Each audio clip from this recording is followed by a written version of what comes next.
Yeah! And good evening, friends. It's Charlie, as usual. Skunkie is, well, she's technically joining us tonight. This is the first Blab conference, the meeting of the tummies, as we've called it. Skunkie is in the chat room for this right now. She's moderating the chat room. But joining me tonight as guests are Tony from Old Nerd Reviews. It's been a very long day. Ian K from Peep THIS Out. Hello. And John from Bite and Chew Review. Hello there. And for the next little bit, we're just going to be talking about what we normally talk about on the show, which is nothing, of course. And these fine gentlemen will be talking about their various YouTube channels, their shows, their channel, their websites, and what they do. So let's start things off the right way. Tony, I saw your video today, and you had some excitement going on. Is everything okay out there? Yeah, it was totally, absolutely bizarre. I was deciding what to do. I have my clipboard of fluff. Mm-hmm. So I have printed out different things that I want to do from different places and requests that people have made. And then what I do is I copy and paste the information from the website in those things. And then I go through and I decide what I'm going to do. So I just picked out Jack in the Box because it was fairly close and I was under pressure to get it out real quick. Right. So I head on over to Jack in the Box and I started doing the review. And thinking back, knowing what I know now, I heard a noise, but I didn't recognize it. So I didn't pay any mind. And I'm doing the review. I went in and got my sandwich. I didn't go through the drive-thru. Went in and got my sandwich, came out to the car, and I'm sitting there and I'm starting the review. All of a sudden I see a fire engine pull in. What the crap? And it's pulling in Jack in the Box. Then comes a second one. Then 3 cop cars, all with their lights on. And then a EMT vehicle and a rescue vehicle. What did you do while you were there? Yeah. I'm going, well, you know, I'm talking to the camera at the same time and I'm going, guys, I don't have a clue what is going on here. And based on just as a little back, based on what I ate, this thing had like 1 million calories and 1 million grams of sodium and all this crap. And I'm going, perhaps somebody had the sandwich in there and had a heart attack because I'm waiting for mine. And so this morning, I never did find out what was going on, even though I took some video of it. And this morning, my wife Zoanna's on her laptop and she's looking at and she sees that there was an old person who veered off the road and crashed through the wall of the Jack in the Box I was at. God. Oy. I'm going, holy cow, now I know what's going on. And now that sound kind of made sense. And so, yeah, it just, I mean, of all the places I could have been, of all the times I could have been, I was there and I was probably 5 minutes from that car coming through the wall. I mean, I wish I'd had my video glasses on and actually saw it inside. First person. A heck of a thing. I would have had the news stations calling me up saying, "Can I get your footage?" Exciting! Wow. So was the sandwich good? Sandwich was mediocre. I expected a lot more out of it. It was a chicken. What was it called? Chicken tater, wasn't it? Something chicken tater? It was the chicken tater, yeah, which is usually only available in the Munchie box after 9 p.m., but you can buy it separately for like $4 anytime. And so, you know, it consisted of chicken patty, 3 cheeses all melted over, hash browns on it, 2 slices of bacon on a croissant. And after eating this thing, about halfway through it, I started to feel like I did when I ate their big giant breakfast burritos. I started getting kind of lightheaded and stuff.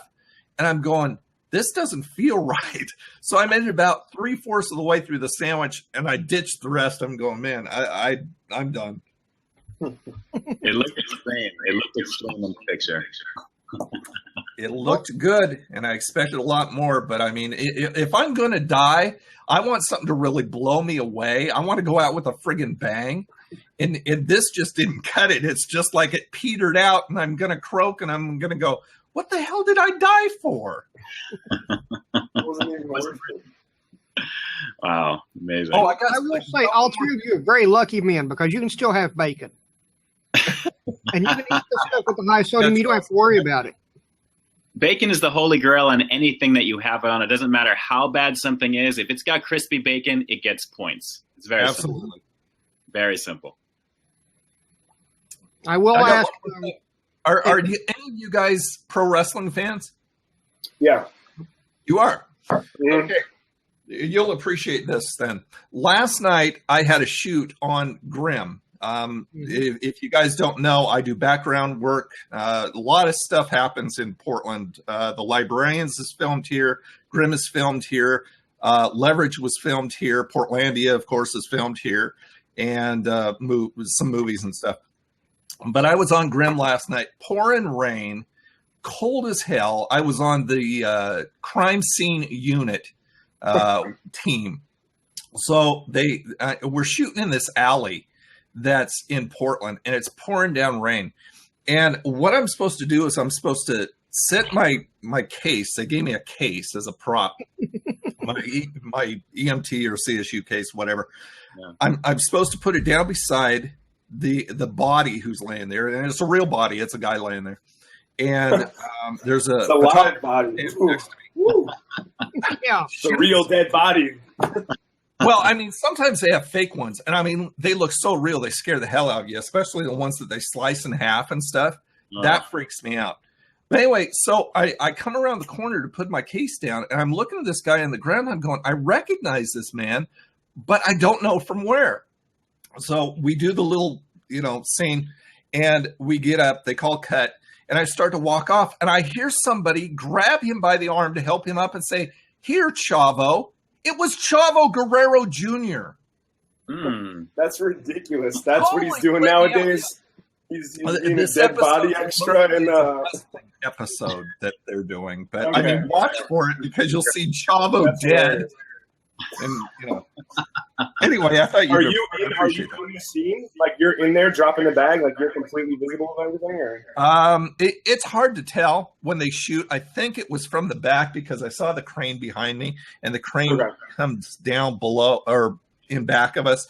But there's a photographer there. I'm there. They call action. We kind of background action. We kind of do our thing and get up and walk away, and then Chavo's there. So I don't know what you'll see. Wow. Right. I'll definitely look for it, though. It's yeah. Cool. Very cool. Yeah. Okay, I'll stop hogging. Somebody you're fine. You're fine.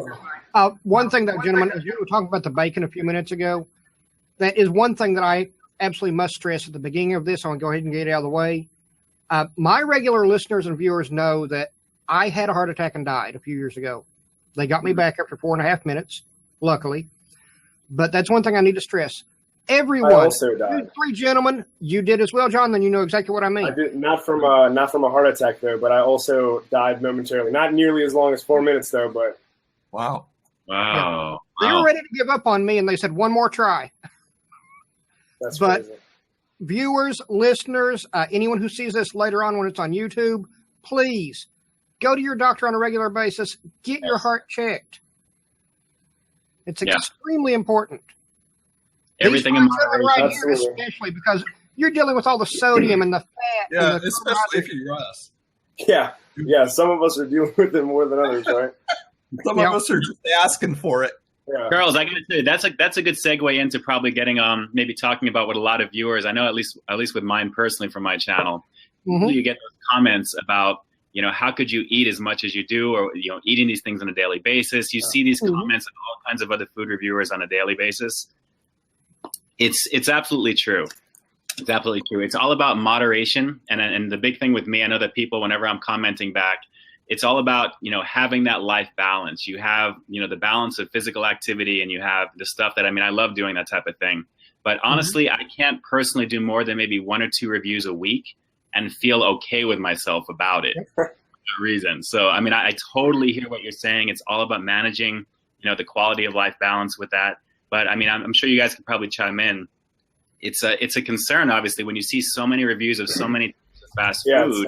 It's definitely how do you balance it? How do you balance it and have something that people that are going to want to take a look at, they're going to want to see? But what is it that you can really do to kind of make sure that when you have, say, the 1,500 million calorie chicken tater sandwich one day, how do you balance that with, okay, the triple bacon deluxe something on a Wednesday or a Friday? It's a matter of, honestly, the sodium is insane on all these products.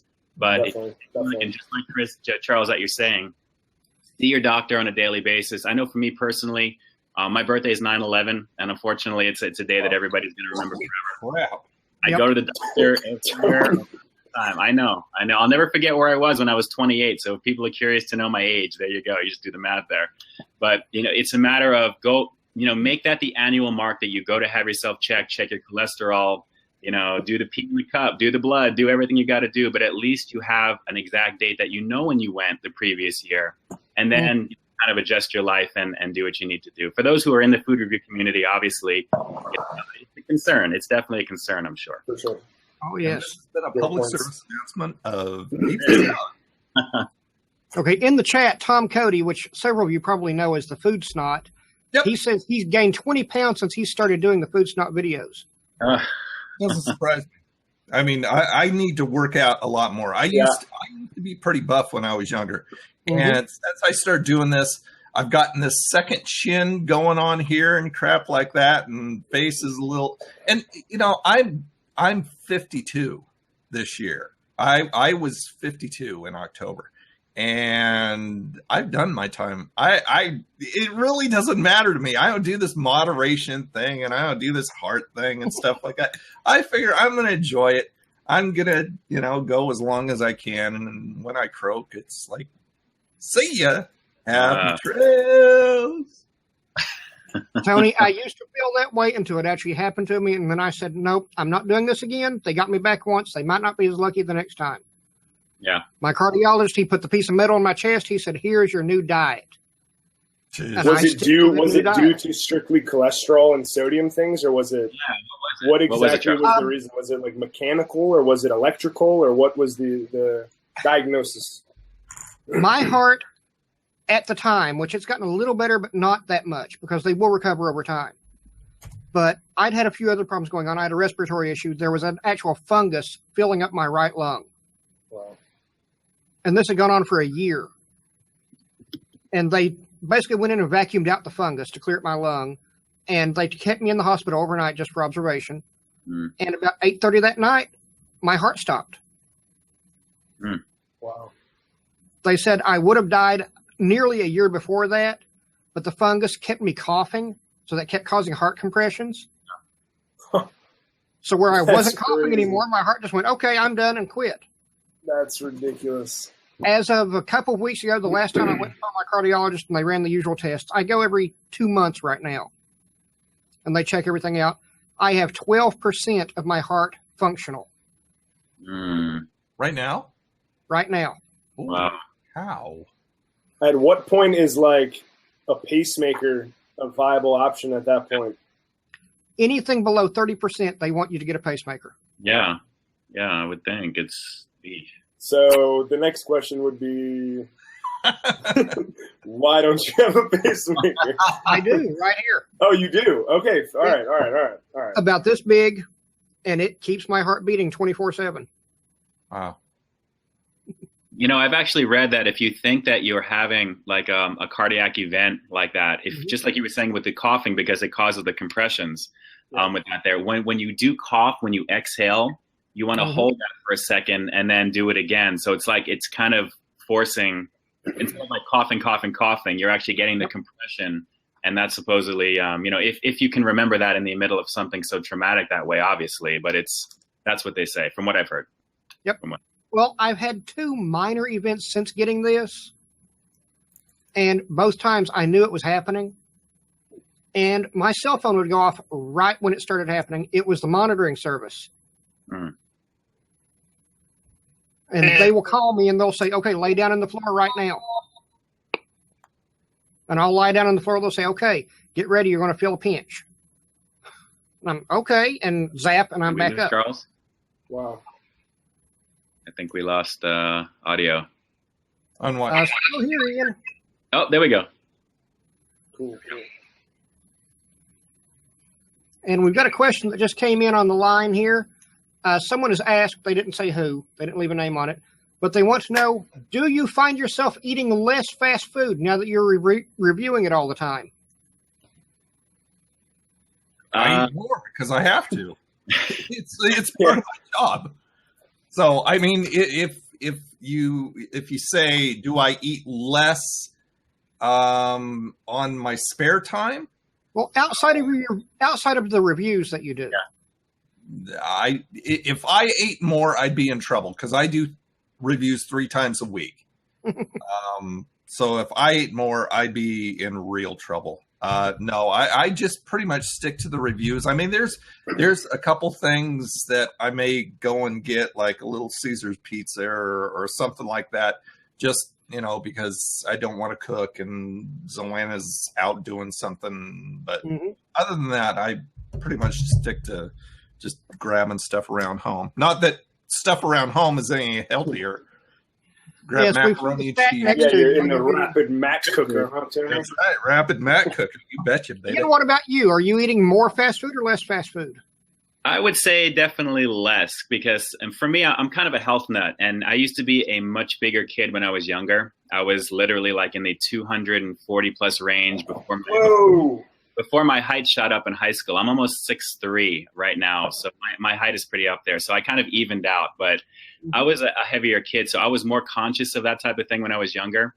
But now that I'm older and I'm 42, it's more of a concern because natural metabolism slows a little bit, energy levels in some levels. I try and take the the additives and protein shakes and things to balance it. So the way that I justify it to my wife is, since I've been doing this naturally, is that this is my treat for the week when I do my reviews, because I love doing my reviews. I love putting them together and obviously having the food because it's fun stuff. How could it not be? It's loaded with sodium. It's cheesy. It's greasy sometimes, depending upon what it is.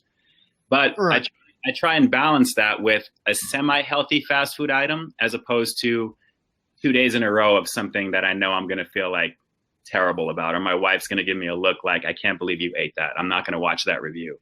And to be honest with you, and I have this conversation daily with my wife, and my wife, for those of you guys who don't know, is Carol Juju. She's the one who's sometimes in my videos, once in a blue moon.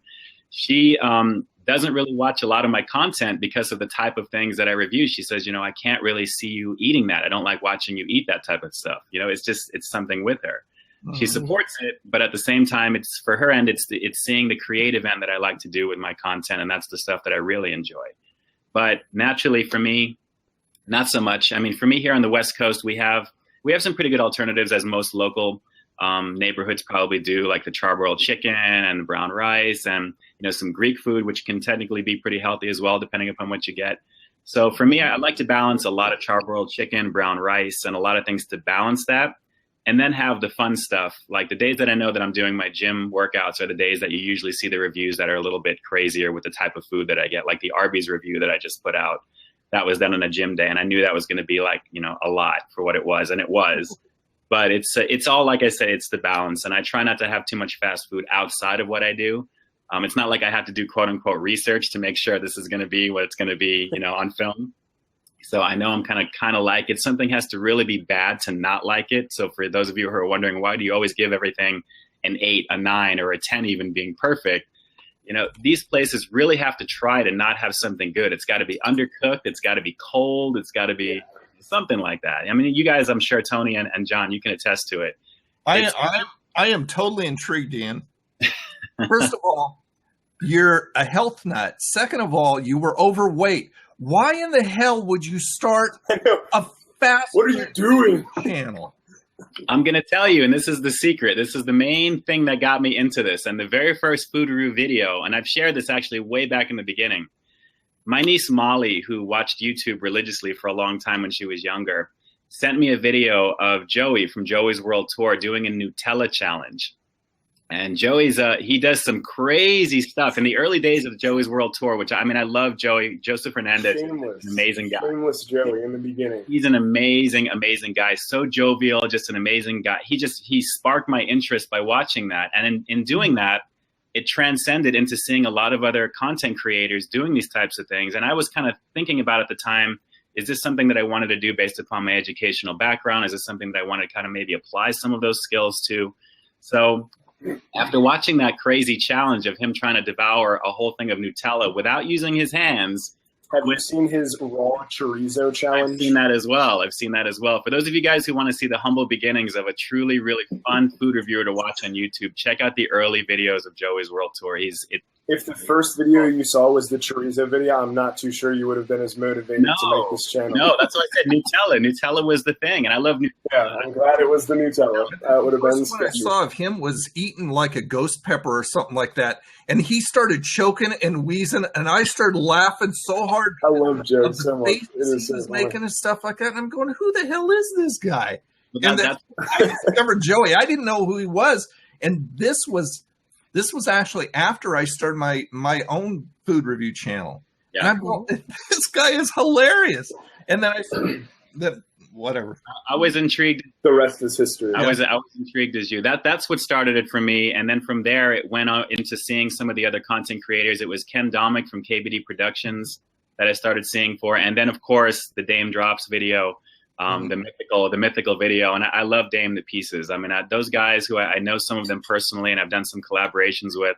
They're just a real genuine group of people, and I've enjoyed my time working with them on occasion and interacting. But that's where it began. So, just Tony, to come back to your point with the fast food and how could you do something like that? I started to see the creative end of it, and with me being broadcast journalism, my communication major is what I have my degree in. Worked in the technical field and wireless for almost 17 years. I was so much more intrigued with the process of video and content creation, aside from getting over my phobias of food when I was a kid and getting to know and accept myself for who I was. It was like a really kind of a rebirth and awakening. And when I finally did my channel launch, it was only at the 100th video that I decided to put something together to kind of show some people, to put it out there on a personal level on what it was that made me want to motivate to do something like this. So I scripted something together with some script writing stuff because I had some prior experience working on 24 in the past with Kiefer Sutherland and some things that I've done consulting wise with my previous work. And I put together something to kind of illustrate what the motivation was, how the name came about. And it just kind of began to snowball from there. And just the creation of meeting great people and you guys who I admire greatly. It's just been just a joy since the beginning. And I love it. I absolutely love it, just the way that you guys do. Well, John, awesome. What about you? Awesome. What about me and what? There are kind of two things. Back to the question there. Do you eat more fast food now that you've started doing this or less? So I ate a good amount of fast food before I started. So I kind of had a lot of experience before I got all of this started. But now that I am making videos about it, I almost feel a sense of wasting time if I'm eating out at a fast food place. Because I think to myself, oh, man, I wish I had my camera with me. I wish I had my microphone with me. And so now I really try to just blatantly, completely avoid all fast food things unless I have my camera with me. So because I don't really want to, number one, for the health reasons. And number two, I don't want to, number two, the money reasons as well. If I'm gonna buy something, you know what I mean? It's like I got to at least make some content. However, that being said, there are definitely times when I do some late night Waffle House runs and Taco Bell runs and McDonald's runs as well, not thinking about the videos whatsoever. So you are notorious on Periscope for that. You are notorious on Periscope for those late night Taco Bell runs. A lot of late night everything, a lot of late night shenanigans on the old Periscope there. Good stuff. Okay, yeah. And Mr. Happy 121 has asked a question. He said, do you watch other food reviewers, or because you spend so much time making videos, do you stay away? I watch other ones, a few other ones. It's really weird. I almost feel conflicted sometimes watching other people because I don't know if John or Ian has experienced this, but when I started mine, I've got this idea as a consumer. Feedback somewhere. John, you're in. Anyway, can you hear me? Am I good? I always thought, okay, what would I want to hear about and want to know about if I were watching a food review? I'd want to know what it looks like, what it smells like, the nutritional information, which is for other people. I don't really care about it, but I know other people do. What it compares to, if I've eaten something like it before, or if I can compare it to something that somebody has already eaten prior. The price, of course, and then the rating, so I'm trying to get all the senses in here. But so I had all this preconceived stuff of what I wanted to put into my videos. And then there were some people who were comparing me, saying I ripped off Ken Domick. And at that point, I didn't even know who Ken Domick was. And then I started watching some of his videos, and I'm watching how similar we think. And then I was watching, started subscribing to other people. And it's really funny because it doesn't always have to be something that's just now come out. But it's like, I'm thinking somebody has my place bugged, because all of a sudden they'll do the exact review on the exact same thing on the exact same day. Yeah. And I'm going, I remember you emailed me that. Yeah. And I'm going, about wait, filmed 2 weeks ago, and they decided to release it an hour before I released mine. Right. And I'm watching all these people, and I'm thinking, and I'm trying to defend myself at first. I don't do it anymore, but I'm going, no, I don't copy anybody, but it just seems that we all think along the same lines, to the point where some of our videos just kind of, mesh into each other. Yeah. Charles, just to answer to that point, I got to say, Charles, also, and to Mr. Happy Owen too, a lot of us in the community do know each other. So there's a lot of communication sometimes that goes on in terms of what may be coming up and things that just may show up too there. But I do, just for me personally, and I know the other guys can probably attest to it, is that we do watch each other's content naturally.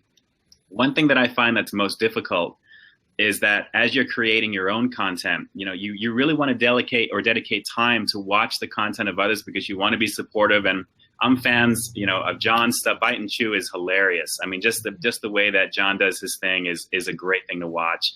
And Tony also, I mean, you guys are like, old pros, the way it looks, the way that you guys make it look so easy for that. So it's a matter of designating time aside to actually watch the content. You want to comment occasionally. All the stuff that we ask of our viewers to like, share, comment, and subscribe is stuff that we want to show that as well. And at the very least, give a thumbs up, because we know that going through the process of creating a video it takes time. Depending upon what you do with it, it's not like you can bang it out in like an hour or two. Some can, but depending upon your work ethic and the type of product that you want to display, everything that Tony mentioned, what he wants to get into a video, is exactly the way that I've always tried to do my content as well. I started off with nutritional content because, again, that was some of my health stuff in the beginning. I would have a ticker running at the bottom of my videos telling you how much fat, how much saturated, how many calories.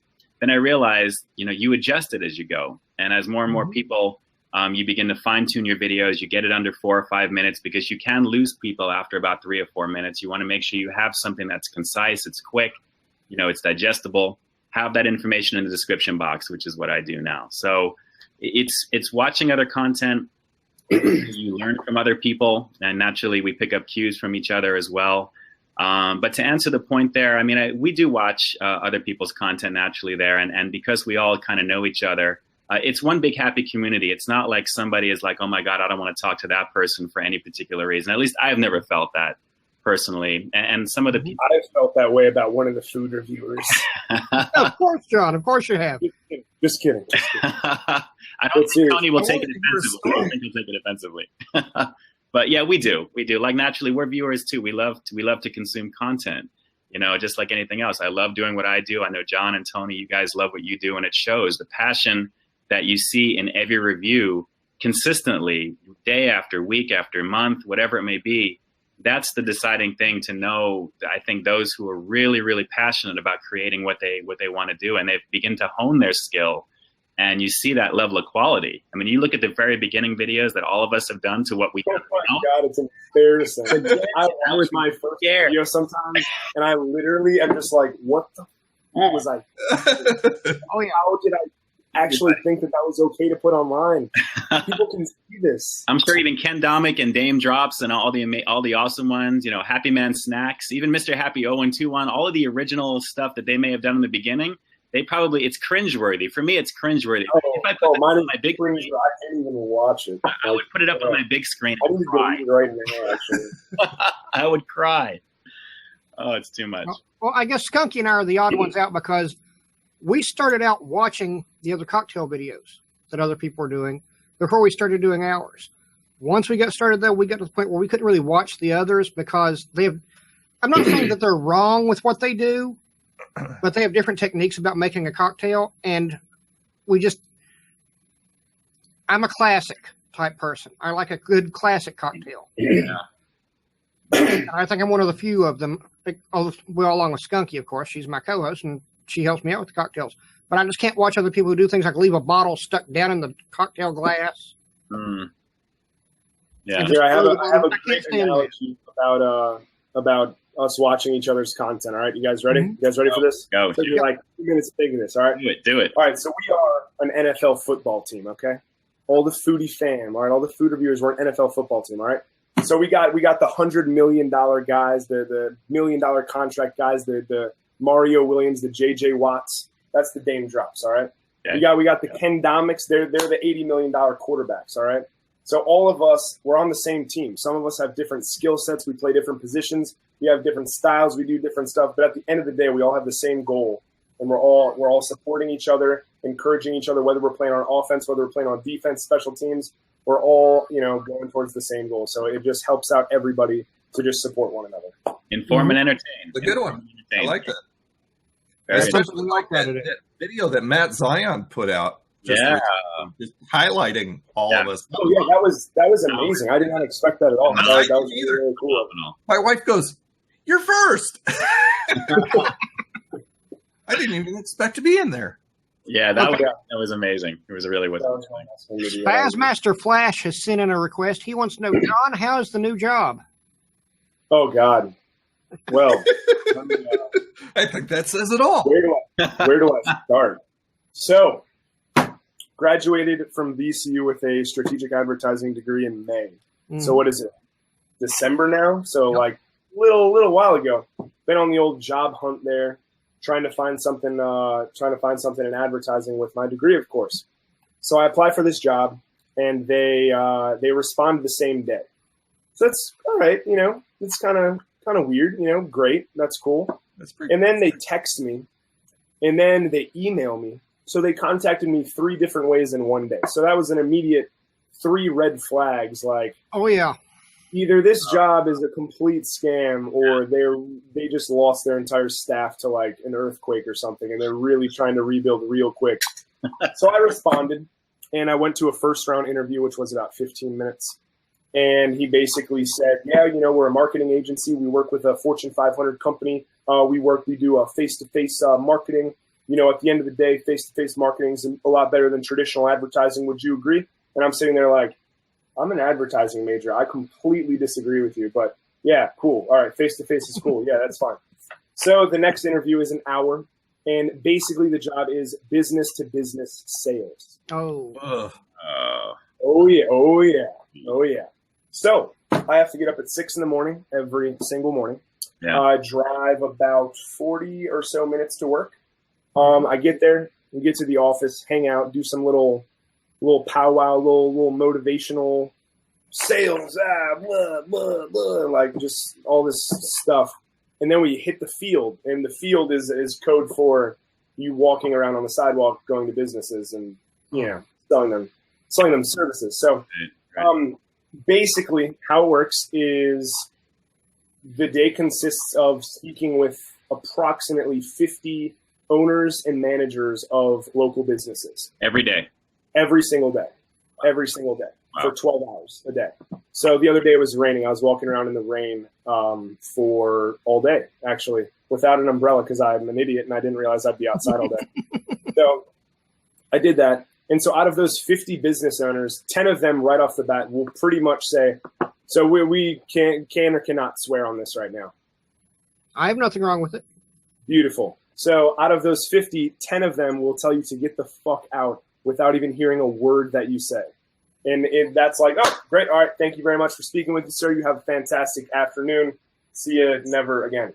So then you have people who will talk to you and then they'll just say, no, thank you or whatever. Then there's people who will talk to you and then they'll be like, yeah, I'm really interested. And then you'll do like a credit check because it's, like it's basically for, it's T-Mobile, but it's like business contracts for people who, like companies who provide phones to their employees, like 30-line deals and 25-line deals. And so you'll run a credit check on them and they are like $97,000 in debt to the IRS or something. And you're like, well, okay, so I can't really give you anything because you owe a lot of money and you have really bad credit. So then there's that. And then like out of those 50 about it, right? They know nothing about it. They think I'm so surprised. What? I owe money? I have bad credit? I thought I was like a millionaire or something. Oh, so they do that. And then you'll get a few sales a day, like maybe 2 to 3 a day. And you can make anywhere from $100 to like $200 per sale. So it's like you can walk out of there with $400 in a day, but it's like at what cost? Yeah.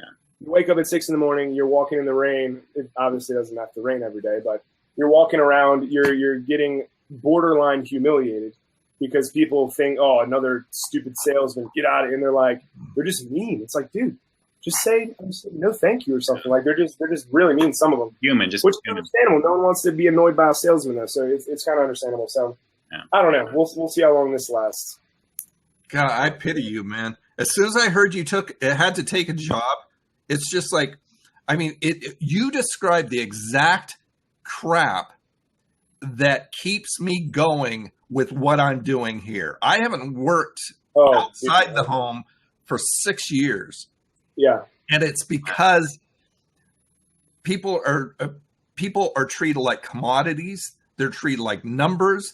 They're disrespected. There's all kinds of office politics. All these things stick in my mind, and this is what continues to drive me to do whatever I need to do. Getting this job is the most motivating thing that has ever happened. Absolutely. Yeah. I mean, everybody has their idea of success, a lot of money and a lot of cars and all this other stuff. My idea of success I reached when I didn't have to answer to anyone ever again. Yeah. I had reached my plateau. It was like, oh, no more.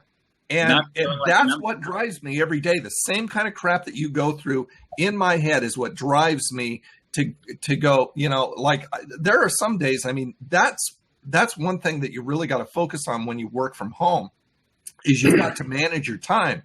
Because when you go into a job, you go in at 8 a.m., you get out at 5 p.m. So you close those office doors. But the thing is, like Ian was saying, when you have a passion for what you're doing, it becomes so much fun that the lines between work and fun start to blur. And it's really difficult sometimes to close that virtual door of your office because you're having a blast. Yeah. So you just keep on going. And even though in our sphere, as far as I go, making the videos, editing the videos is small compared to the marketing it takes to get that information out there, to get more viewers aware that you're even out there. Exactly. YouTube is just a small place compared to, then you go to Twitter and you go to Facebook and you go to Instagram and you go to, out here to Blab and you're going, I need to find 50 million ways to repurpose this single piece of content. Because if I can do that, I can get it out in front of all these different new audiences. Yeah. When I heard about your job, I'm going, oh, John, I'm so sad. Seriously, like, it's so horrible. Like, I could sit here and just talk about it for 2 hours straight, and I've only been there like 6 days now. Now, I heard that you said you totaled your car. What happened? You totaled your car? Yeah, here. Let's show this. Or somebody totaled your car? Oh, you got a picture? Yeah, it's not my fault, but we'll see. Well, the important thing is you're okay. Yeah, I'm physically fine. Yeah, the other driver is perfectly fine. That's the good thing. We can't see you like from the neck down practically. So as long as you're okay otherwise. Good. Good. All right, so here's my car. I don't know if you can see that. Oh, wow. So, yeah. Oh, that's not fun.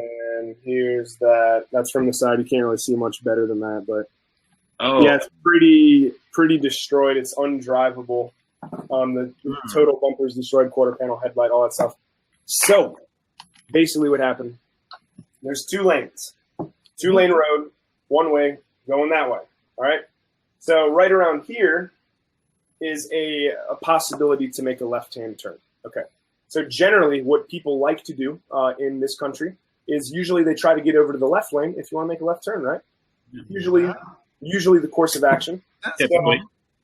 So I'm here. And he's here, and we're driving along, and he decides to go from the right lane across my lane to make his left turn, and just didn't see me there, just doing my thing, minding my business. So I smash into the side corner of it, like he's just going. I just boom, like I tried to stop, like there was no way that I was stopping there. So he gets out of the car. He like drives like up a little bit. I open my door and he's like, "Why'd you hit me?" And I'm like, I got so seriously. Yeah, I got so mad. Like I can see how people have road rage now. I was like, "Are you fucking kidding me? You just cut right in front of me." So we argued for probably like 20 seconds until I realized this is absolutely pointless. Is one of us just going to be like, "You know what? You're right. Here's my information." No one, you know what I mean? So I was like, this is pointless. So I called the non-emergency number to get the police involved, because obviously you need a police report at that point. You know what I mean? If there's like one person saying one thing, the other person saying the other thing. Cop gets there. She's like, "Hey, how's it going?" I'm like, "Doing all right considering, obviously, look at my car. It's in the middle of the road, like flashers are on and stuff." So she's like, "What happened?" I explain exactly what happened. She walks over to the other guy and gets his side of the story, walks back. And so about 20 minutes elapse, and I kind of just walk up to her and I'm like, you're probably not even going to be able to answer this, but I'm just curious, because he was trying to say that it was not his fault. What did he say to you? Did he say that it was his fault? And she was like, what he told me was that he was straddling both lanes trying to make a left turn. And I say, "Oh, good. So he admitted that it was his fault. That's good that he owned up to it." And she was like, "Oh, he didn't say it was his fault. He just said he was in both lanes." And I was like, "Wait a minute." So like, isn't that an admission of guilt? I was like, usually people, it's like kind of one vehicle per lane, right? Like you don't just get 2 lanes for one car. And she starts laughing and she's like, "That's usually how it goes." I'm like, "Okay, great." So she's like, "I'll be at court with you, and I have the police report. I have that he said that to me." I was like, "Okay." Wow. So I have court exactly 30 days from today, and I will be there. The lovely fellow who hit me, or I hit him, will be there, and then the cop will be there, and so we'll get everything sorted out. It wasn't my fault, but I was in both lanes. It's just like, wait, what? Yeah, he's like, "Yeah, I was straddling both lanes going to the left," and I'm like, "So you've had like an eventful couple of weeks, a very, very eventful couple of weeks." Oh, I know it's gonna be tough. Hopefully, there won't be much money out of my pocket to pay for this. Obviously, I need a vehicle to do anything. Not your fault. I can't walk through the drive-thrus, so gotta do something. Oh, I would at least try. That would be a review to even attempt, just to pull up there, because they can't technically serve. Hey, I'm really sorry. Normally I have a car, but is there any way I can get the new Hardee's burger, please? They would just something. Okay, next question's up. The RBT79 wants to know, how much money do you guys make doing this? Now, you don't have to answer if you don't want to. Not much. I guess I'll start since I just started talking. So, you know what? It took me about, I would say, a little over a year and a quarter to actually get something as a check. I won't say specifically what, because it's okay for what it is. But since that time, the time has gotten a lot shorter because subscriber bases go up and your content, you're getting more and more content, more and more people are viewing your stuff.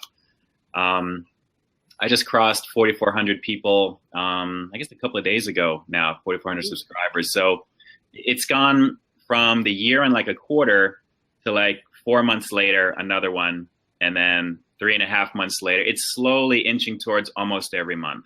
The snowball. Snowball, yeah, I'd say snowballing in. I would say hopefully like in another month or two, it'll be kind of like a little bit more consistent that way. But in terms of how much it is, I mean, everyone has their idea of like how to measure this stuff and what equals, how much is it. There's really, that's kind of like the holy grail that Google just does not put out there. You really don't know. Everyone has, is it a penny per view? Is it half a penny? Is it based upon how many views on one particular day and the time of the year? If you cross your legs one way, maybe it's something else. You know, nobody knows. But it's nothing unless you get into like maybe the 100,000 plus view range.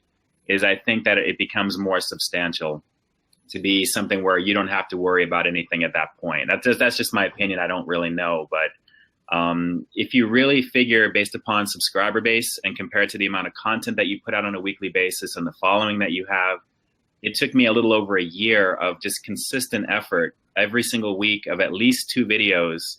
And again, just like Tony was saying, with the social media advertising and the ways that you can kind of get yourself and your name out there and maybe collabing with some people and opening yourself up to different audiences.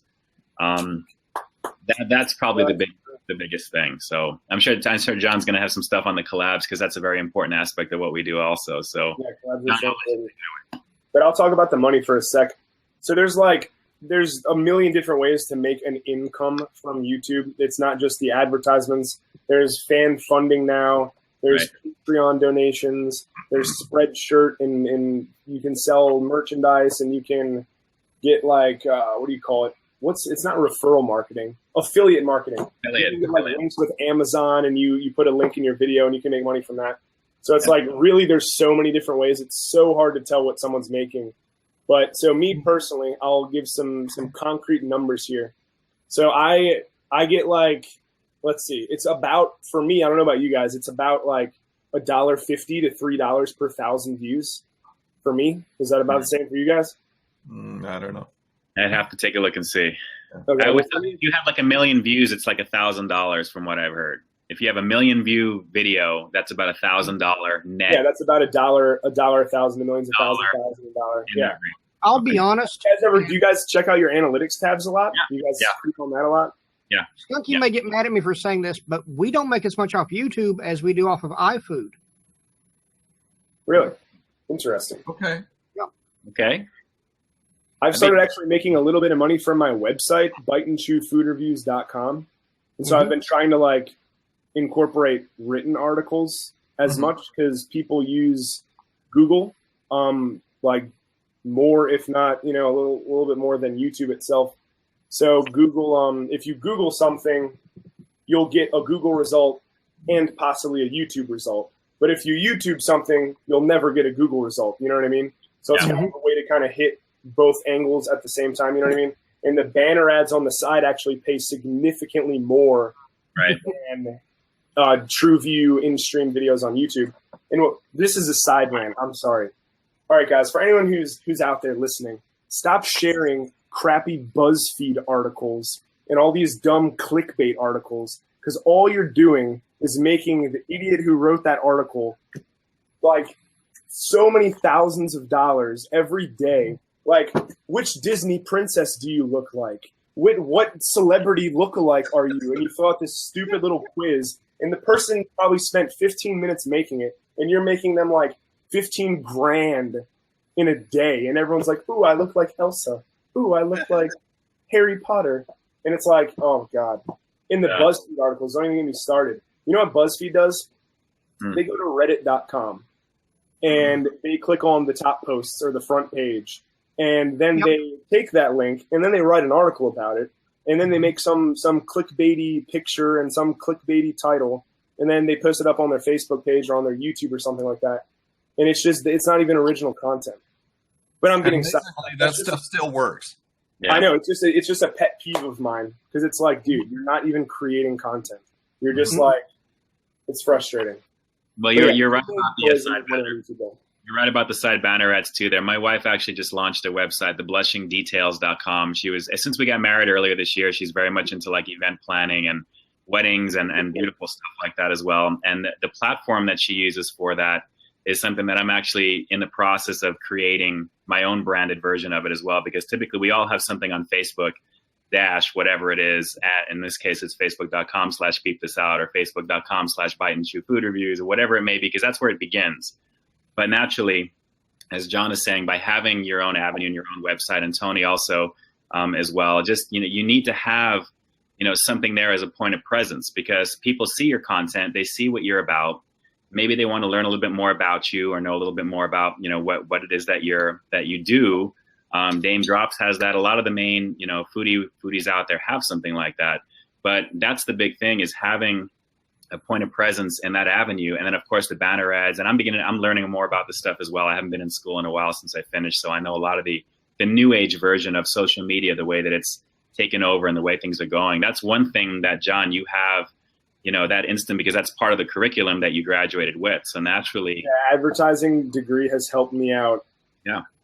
Tremendously. Huge. Like when I first started out, like I was crunching so many numbers and tracking so many stats and like gauging all this data and stuff just to try to like figure out what I'm doing right and wrong and then like do that. So it's like I went from 0 subscribers to like I was growing really, really, really quickly in the beginning just because I was marketing and advertising like so hardcore for my channel in the beginning. And I would like track it. At one point I was getting like 26 subscribers a day, which is like a lot for a channel under a year. Since it slowed down because I kind of, reeled it in a little bit because I want more organic growth rather than like forced growth. You know what I mean? Mm-hmm. But like, yeah, advertising helps so much with everything. It really does. Because what Tony said, it doesn't matter if you have the best product in the world, if no one knows about it, if you're not, pushing it on all those avenues, it doesn't matter because no one sees it. Like you've got the best video ever. Like if Dame Drops, for example, uploaded it, like just started a new channel, uploaded a video. Yeah, he's great. He has phenomenal personality. He's very skillful. He edits well. He does the sound effects. He has all the bases covered. But if he started a new channel and called it like, Jacob Food Channel, and then uploaded the exact video he did, he'd get like 12 views. You know what I mean? Right. Really, really important. Yeah. Yeah. I do think it's very important to diversify, though, not stick with one platform. So to answer the RBT, he said the reason he was asking that is because he and his girlfriend are thinking about starting to do it. I would not suggest that anyone start it as a full-time job to make money. Oh, God, no. No. In fact, don't try relying on it as extra income at all. Just do it out of the love of doing it. That's it. Don't do anything. Don't chase the money. The money is going to come. Chase your passion, because that's what attracts people to you. When you're having fun, they start having fun. And then you start figuring out how to diversify everything. And everybody starts wanting to know more about you, wanting to watch you more, wanting to see, your personal life and stuff like that, the person behind the camera. But I mean, if you chase your passion first, the money will come. If you chase the money, I mean, if you do your Google research and everything and notice that what ads are getting clicked on the most? Well, lawyers and medical doctors and stuff like that. Okay, well, I found out that this one thing makes tremendous money, so I'm going to start centering on writing about hemorrhoids on my blog. If you don't enjoy hemorrhoids, you're going to burn out. I don't enjoy hemorrhoids. I don't know anybody who enjoys hemorrhoids personally. I love hemorrhoids. You know what I'm saying? You're going to burn out on chasing the money because you don't enjoy what you're doing. It's just for the money, and it's not going to last. But if you enjoy what you're doing, if you chase your passion, the money will be there eventually, because you're going to continue on whether you hit a plateau or not. You just got to get over it and keep on keeping on. Yeah. Just diversify, take one thing that you've done, that you've created yourself, and repurpose it. Figure out, how can I repurpose this one piece of content 50 million ways? I wrote a blog article. I can make a video about it. I can write an ebook about it. I can write a white paper about it. I can market it on Amazon. I can go ahead and have guests come in and do a blab about it. Mm-hmm. And market yourself 50 million different ways using this single piece of content. And you're just going to keep on having stuff come over and over and over again. And you're just going to have a blast, and that money will come. Don't ever chase the money first. Right. And as Skunkie has pointed out in the chat here, and this is a little bit of a pet peeve of ours, I think we just lost Ian. Ian, come back. Oh, no. Open. We'll wait for Ian to come back in. But while he's gone, we'll go ahead and talk about this. As Skunkie has pointed out, don't turn down interview opportunities or charge for them. No. We do our podcast each Sunday night, and we have a guest on each week. Charles, we're not getting paid for this? No. Blame Tony. I'm out. Bye. But seriously, we interview a different person or group each week on our regular show. And a lot of them are very grateful for the exposure, because we have a lot of people from the 80s and 90s that were popular then on, as well as a bunch of people who say, oh, well, I'm not popular, I'm not famous, why are you having me on? Because you're interesting. But then there's some, and I'm not going to name names here, but I will say they are food reviewers. And they said, sure, you can interview us for $250. You are lying. No. Seriously? Seriously. People do what we do. What? Yes. Holy moly, Gargonzoli. That's ridiculous. Yeah. They actually charge $250 for a 30-minute interview. Sips my tea. That's goofy. Like I said, I'm not naming names here. I'll let you guys know in email later, though. Oh, I'm excited. I will. Ian, go ahead and try joining again. We've got your seat open for you. Tom Coot, I charge by the second. Tom always charges. That's the way he is. Oh, there we go. There you are. Oh, I'm not sure what happened there. It's weird.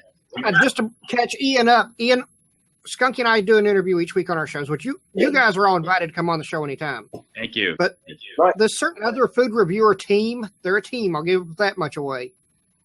They said they would charge us $250 for a 30-minute interview. Oh, my God. What? Yeah. Oh. That is just that. Hi, Mrs. Tony. Oh, yeah. In the background. Don't tell you. You tried to sneak by. I saw you. Wow.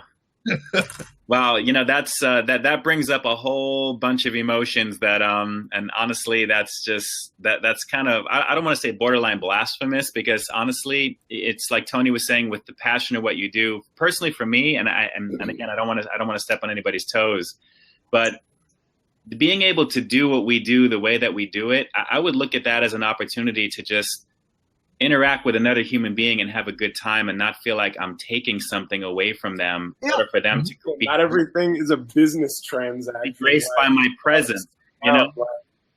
But see, once again, what they're doing, Charles, is they're chasing the money instead of letting the money result from their passion. Organically. That's what we're doing here. If we get new subscribers, if we get other people, I mean, now I get people contacting me saying, will you review my product and stuff like that? And depending on whether it's got to be nerdy. It's got to be nerdy. If it's not, I'm not going to do your product. I'm not going to do slippers or something like that. But, if it interests me, I'll do it. But, once again, that just proves to me that their marketing sucks, because they're chasing the money first, and that's not the way it is. Because they said we won't do it unless you pay us this amount. They're not on the show, and we are. Yeah, guys, this is a privilege to be able to interact and have 1 million views of people, just to say hello to people, to be human, and to be on that level there. So, I mean, just when I hear stuff like that, honestly, that's pretty disgusting. I got to be honest. That's and I mean, not good. Our show, nothing to say. It's not that big of a show. But then again, we don't do it like most other podcasts anyway. Tony can tell you, he's been on there twice. We just sit around like we're doing here and just bullshit for 2 hours. Yeah, that's the shiznet. Yeah. And they wanted $250 for half an hour of that. That's goofy. Well, good luck with that. Good luck out there. Yeah, good luck with that. Some people, you can't. It's people. It's human nature for some. Not everyone's going to think the way that you do. But honestly, I think that's in the minority view of, Definitely a minority view. That's for sure.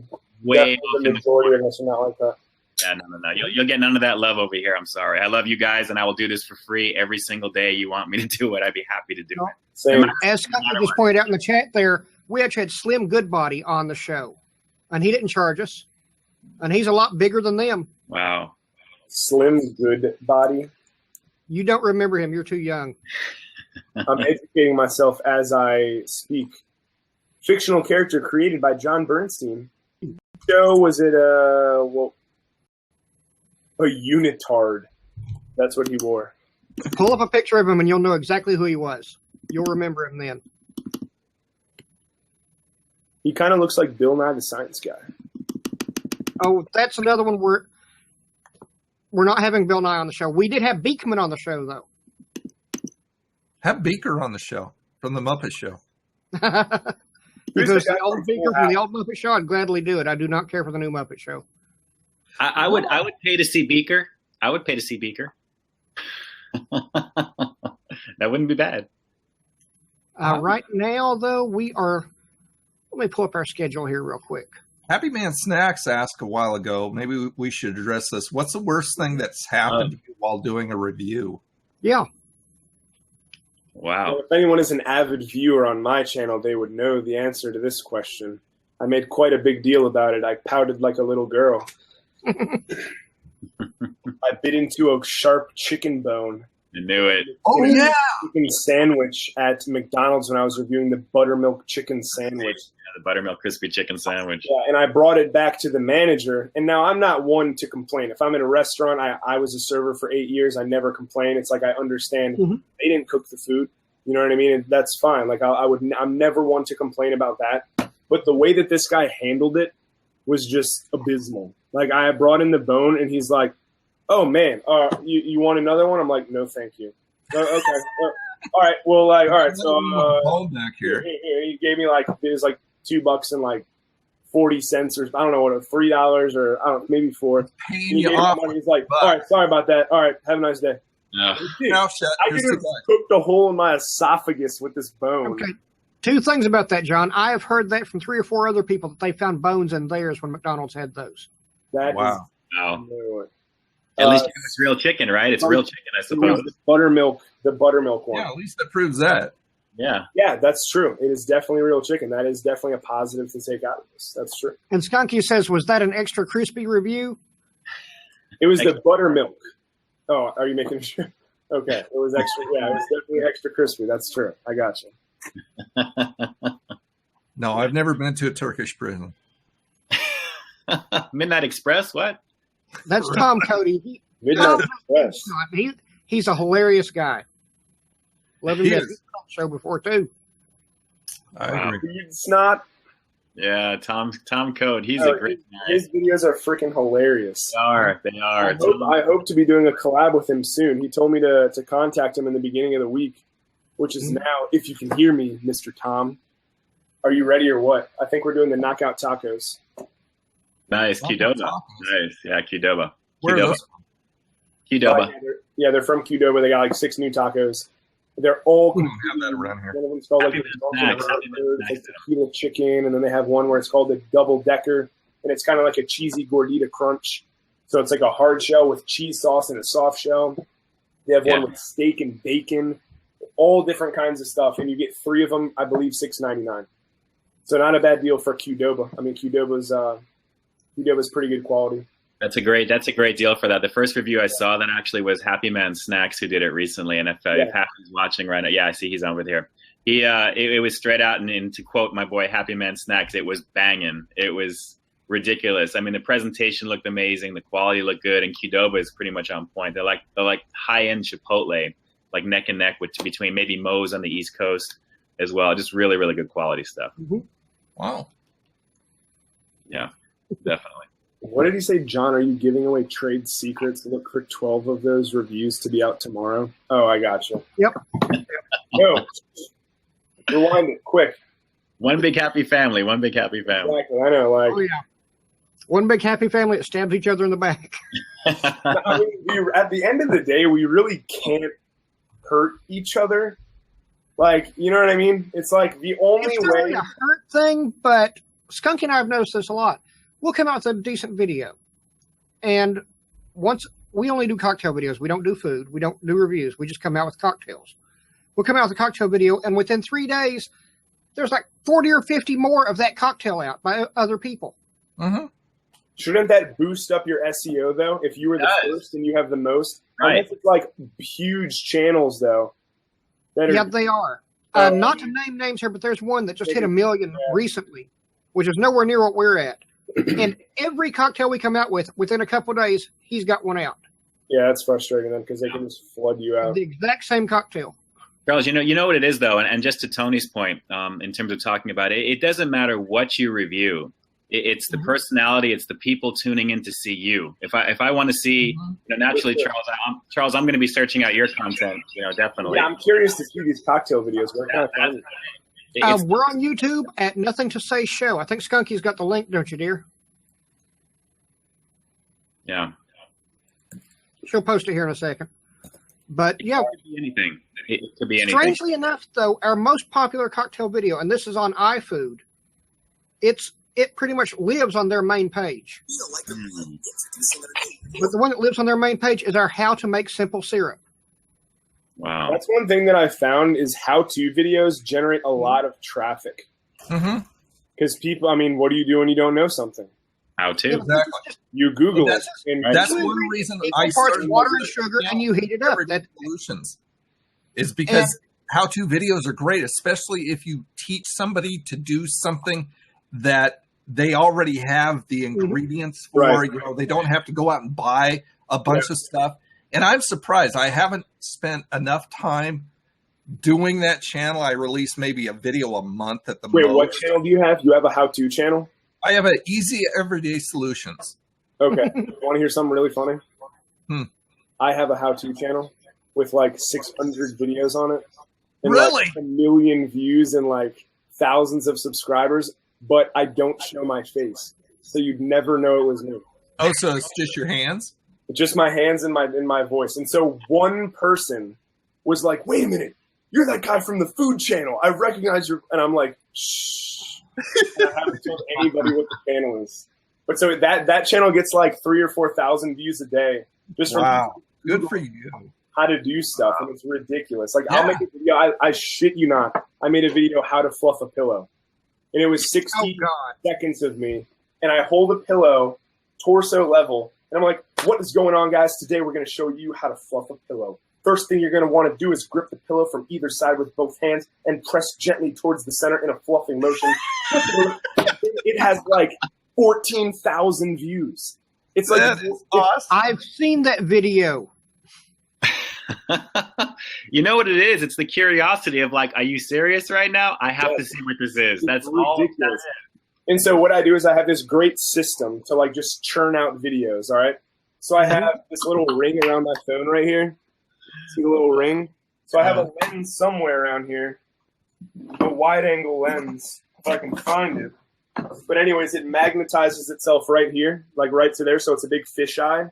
And then I plug in an adapter to the front, and then that splits the audio, or excuse me, the headphone jack and the microphone jack. I plug in my lavalier mic to my phone, clip it on, put my phone on a tripod, and when I press record, I have high-quality video from the lens. I have wide angle. I have great audio because it's a lav mic, and then I just upload it straight from my phone to YouTube, and then I click the microphone icon, click that, and I do the tags. So they're like, how to fluff a pillow, comma, fluffing pillow, comma, fluffing pillow tutorial, comma, how to fluff a pillow, how to, comma. And then I just like throw it up there. And there's been days where I've made 35 videos on that channel in one day. Holy moly. Videos are the way to go. That's why I've started doing cooking videos on my channel. And I just do the title, how to. It works.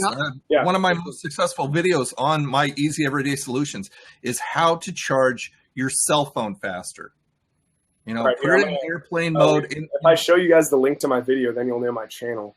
So I'm going to look for it. But I have a video that's like a scam video. I am a Google god. I will find it. I will literally like send you $5 on Google donation on your channel if you can find my channel and comment on it. How do you find it and send us the link? No, okay. The link. I'll have it in 10 minutes. But speaking of your cooking videos, John, Skunkie keeps poking at me about this one. You did one recently with a steak. Yeah, so it was the most beautiful steak I've seen yet. Was it? I think it's literally called "How to Make Steak," if I'm not mistaken. And Skunkie, was it that, or was it the roast beef? Roast beef. I have two with beef. I have a roast beef sandwich which I made from scratch. Like I roasted the beef literally, and then the other one was a ribeye steak. So you're talking about the sliced beef, where it was like the money shot slicing the beef and all the juices and stuff. Skunkie says the one that goes in the water bath.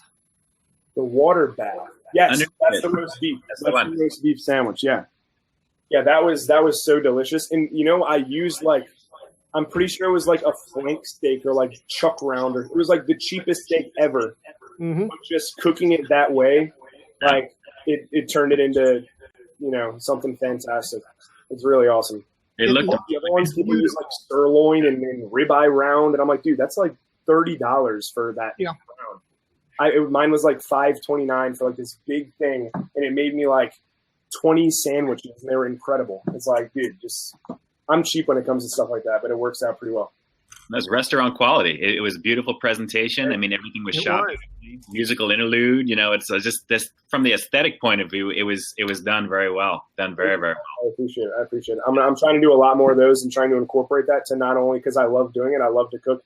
Like there will be times when I'm not even hungry. I'll just cook because I'm bored, just because I enjoy the creation of the food, and then I'll just like put it in the fridge for later. And I don't even. You've got that huge tripod thing like in your kitchen, right? It's like the lighting mount that you have on there. Oh, dude, here. This right now. Whee! There it is. Wow. Yeah. Good Lord, that's like a construction site. Exactly. Construction work light. It's $30 with the stand. Wow. Yeah, a lot. Yeah, you probably know it from like movie stuff. Like they probably use to like light up stuff, maybe, or no? We're getting one of those. We're getting one of those. Right. And it's surprising how good the result is. Oh, it's fantastic. Yeah, I mean, it's the stand, it's everything. It's all made out of steel. The lights are like, I'm blind right now. I just accidentally glanced at it. It's so bright. It's like $30. It's unbelievable. But you're just well lit. You're evenly lit. Mm-hmm. Yeah. It looks good. Yeah, I love it. I love that light. The way to do it. It's the way to do it. Yeah, that definitely works. And then I have this light too on top of here. Yeah, I've got I've got two of those myself. I haven't used them yet because it's funny. I started seeing you do some nighttime videos. Yeah. And even though I still haven't done any, I was thinking about that before you had started your nighttime videos, which goes back to another is this bugged. Because I'm going, you know, there's a lot of times, especially in the winter, when you've got shorter days and you've got very little time of light. So you're going, okay, well, what can I do? So either I've got to bring it home and do it here, or I've got to find a way. So I bought two of those lights off Amazon, those two lights that the light that you have. I've seen a few of your night videos. They really come out very well. I think it adds like a unique flair to the video. It kind of changes things up. Even though you're essentially doing the same thing, you're eating in a car and reviewing it. It just kind of adds a different sort of ambiance to the video. Yeah. It's really, really cool. I like doing that. You have like the neon lighting in the background if you're at like a fast food place, because occasionally I do night shooting as well once in a while, and I love the look of the spotlight kind of illuminating your face and your shirt, and the food looks amazing, obviously too, because the colors. Exactly. You have the neon lighting of the restaurant, and it's a blast to do. Night shoots are good. Plus, honestly, who likes to sweat in the car during the day when they're doing some of these reviews? Because you want to keep the windows up, sound. It's always a concern. But when you're doing it at night, like at 1 a.m, I did a Taco Bell Boss Wraps as like a last minute thing at 2 a.m. And that was probably one of the best reviews. I had so much fun putting that together. There was no cars around, and it was cool. That's I have a question for you guys, for you two. Okay. All right. So when I first started, I don't know if you guys are the same. Maybe people are more comfortable with different things. But when I started, did you notice a lot of my videos were in my driveway? No. When I first started, if you go back to a bunch of my early videos, a lot of my videos were in my driveway, because what would happen is I would park in the parking lot. I'd be doing the video. I'd be talking to myself in my car, as I normally do, talking to the camera. And someone would like pull up next to me, and they would be like say it's like this. What is going on, guys? John here for it. Yep. And then I would just be like, dude, they're like staring at me, talking to myself, like, and I would get all weirded out, and I would just drive away, and then I would like go do it somewhere else. But it's like now I'm just so comfortable with it that I literally could care less if someone was knocking on the side of my window, broadcasting it on TV or something. Like, I'm just like, how you doing there, fella? And then you just keep like, it's like, so my comfort level, it took me a little bit of time to get comfortable, not only being on camera, that's a whole separate ball game, but like doing it in, like filming yourself in public. You know what I mean? Did you run into anything like that in the beginning, or were you guys pretty cool as a cucumber in the beginning there? Tony, you first. It took a while. It took a while. I mean, I started my first YouTube channel, which is kind of like a throwaway channel. I put all kinds of stuff on there, which is one reason it never really took off, because it didn't have a niche like our food review channels. Brand or identity. Just random stuff. And I started that in 2006, which was a year after YouTube even, launched. And I've got, I don't know, I probably got 1,000 videos up there now. And it's just, it's just something that I put on. I'll go to races and use my video glasses and stuff like that, and record trips to the beach, and it's a vlogging channel basically. But when you first start doing that kind of thing, you're really uncomfortable with it, because you've got people staring at you. But then after a while, after you do it enough, you're going, okay, this is 2015. What is so strange about somebody talking to a camera? Now, I can see it if I'm wearing my video glasses and I'm talking. Then people don't see the camera and they're going, this guy's talking to himself. But, it's just like you kind of tune the other people out and you go, listen, I know what I'm doing. I know why I'm doing it. So you kind of focus, and it's not really a problem anymore. And that's when you start having real fun, because you're not concentrating on what is everybody else around me thinking about. What I'm saying. Well, that makes for good bloopers. That makes for bloopers too, when you look at it that way. I just started incorporating some blooper stuff into some of my more recent videos, because I figured I have all of this extra footage of things that are just, I want to kind of put that out there to be fun to do. But even still, I got to be honest, John, it gets a little weird sometimes. Usually whenever I go to my usual spots to do reviews, I kind of place my car in places that I know I'm not going to be interrupted as much. Right. If I'm in a busy parking lot, where can I be where the lighting is even? If it's slightly in the shade, I don't want to have it too dark. So, I mean, I'm still conscious of it, because you still want to be able to film and not have like a noise or something loud happening outside, or in Tony's a fire engine or somebody rolling into Jack in the Box at 50 miles an hour. It's just, those things.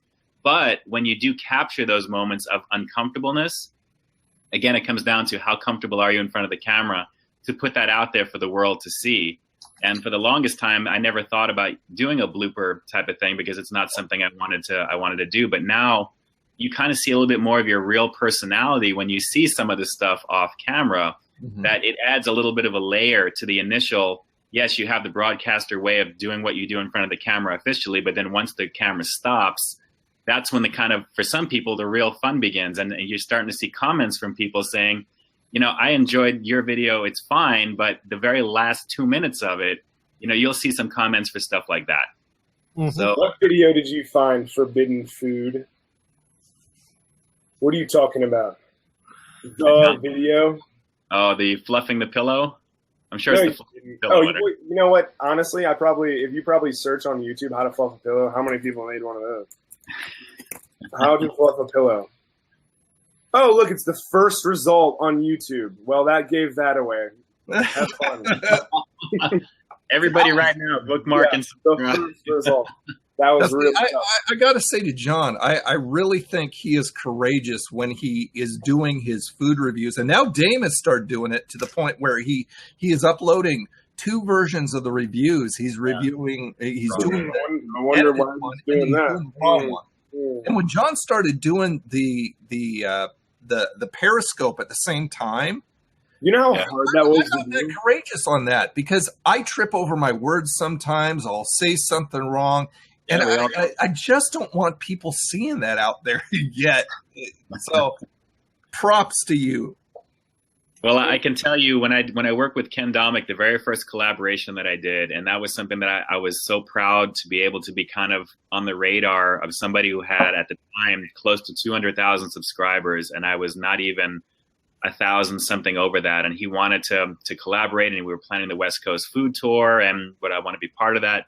One of the things that I remember, and this was after we did our Pinks review for his channel, was we were talking Pinks about amazing, by the way. Pinks out here in LA is the bomb. It's ridiculous. Yeah, I did that video solely because of you when I went to Vegas, and I do not regret it. And those were great videos. Those were great. That series you did in Vegas also was amazing. All the West Coast stuff, which we still have to do. We still have to do something. I would love to do that. Definitely. Do that there. But one of the things he mentioned was that, let those bloopers out. Let yourself come out there a little bit. Let people see a little bit of like who you are aside from who you are on camera, because we all have a persona. And obviously when we talk to each other, we're all the same people. But when you see the outtakes, when you see the things that, Tony, like you're saying, things that you don't want people to see because of what it is, those interview. Is that true? Well, like I said, I'm just starting to let that out. I did a home review where I went to put something in the microwave, and I left the camera rolling, and I just came in and did a little dance for a couple minutes. And then I had no intention of putting that in and just decided at the last minute to put that in. And, all these people in the comments mentioning that your dance was my favorite part. Yeah. And I'm going, okay. Tony, it was cute. We won't get into demographics of who watches our reviews or anything like that, but you never know. Now, I will say, whenever Skunkie and I do a cocktail video together, sometimes we'll do them individually, sometimes we do them together. When we do them together, I'll have the camera started rolling because we'll have extra footage we cut off at the beginning and end. We'll be behind the bar, have everything set up on the bar, and I'll start us counting down 3, 2. Then I'll say something completely off the wall and then go 1 right away. And she'll be laughing when the actual video starts. Ah, you're baiting her. It's classic. It's just so easy with her, though. In fact, you've got a video that's nothing but those little previous cuts. Yeah. That don't make it into the regular videos. Skunkie, you've got a link to that, don't you, dear? It's good entertainment. It's just good entertainment. There it is. It adds a layer. There it is. But that's just nothing but us doing the countdowns before each cocktail we shoot. Oh, the things she puts up with, yeah. You're so I'll just say 1 or 2 little words that's a personal joke between the two of us, and she cracks up completely. That's awesome. That's awesome. I got to show off my old nerd. This is just a little prop. Focus. Come on, focus. Seriously? Okay, whatever. But anyway, I got this from a young fan who is autistic. And he sent this to me. His mom contacted me on my Facebook page. His name's Denver Beak.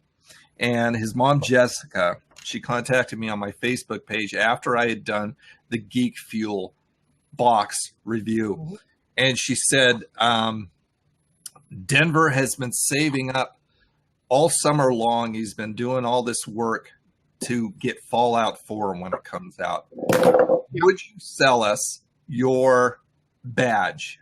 There was a security badge for Fallout 4 in the box. I said, no, I'm not going to sell it to you. Give me the address and I'll send it to him.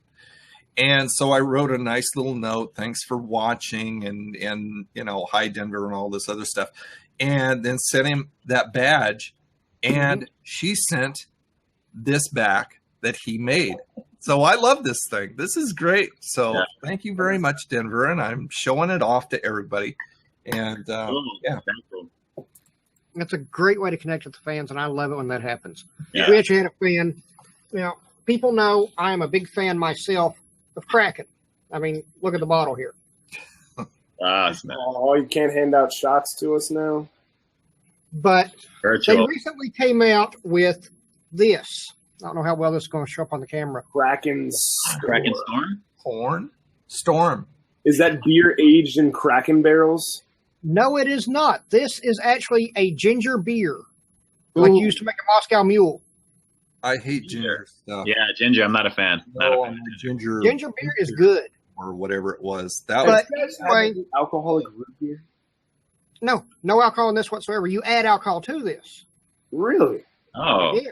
Well, can't you do that to anything? Well, you can, but this is... Okay, Kraken is a black rum anyway. This is a black ginger beer made out of blackstrap molasses. And a fan sent me 2 cans because I'd mentioned on the show I'd love to have some. They don't sell it around here. Trouble is, it has one of the chemicals that I'm highly allergic to in it. Alcohol. So I can't open it and drink it. Oh. Tom, just so you know, Tom adds alcohol to alcohol. I think that's just topping off the glass, though. Yeah. I do that on a regular basis, too. Nice. But alcohol. I want to know what a fan connects with you. I drink a little bit since I don't have work tomorrow, since I don't have a car. I think we're going in tonight. There will be some periscopes just for you and just for you. Oh, that'll be good. That's trademark.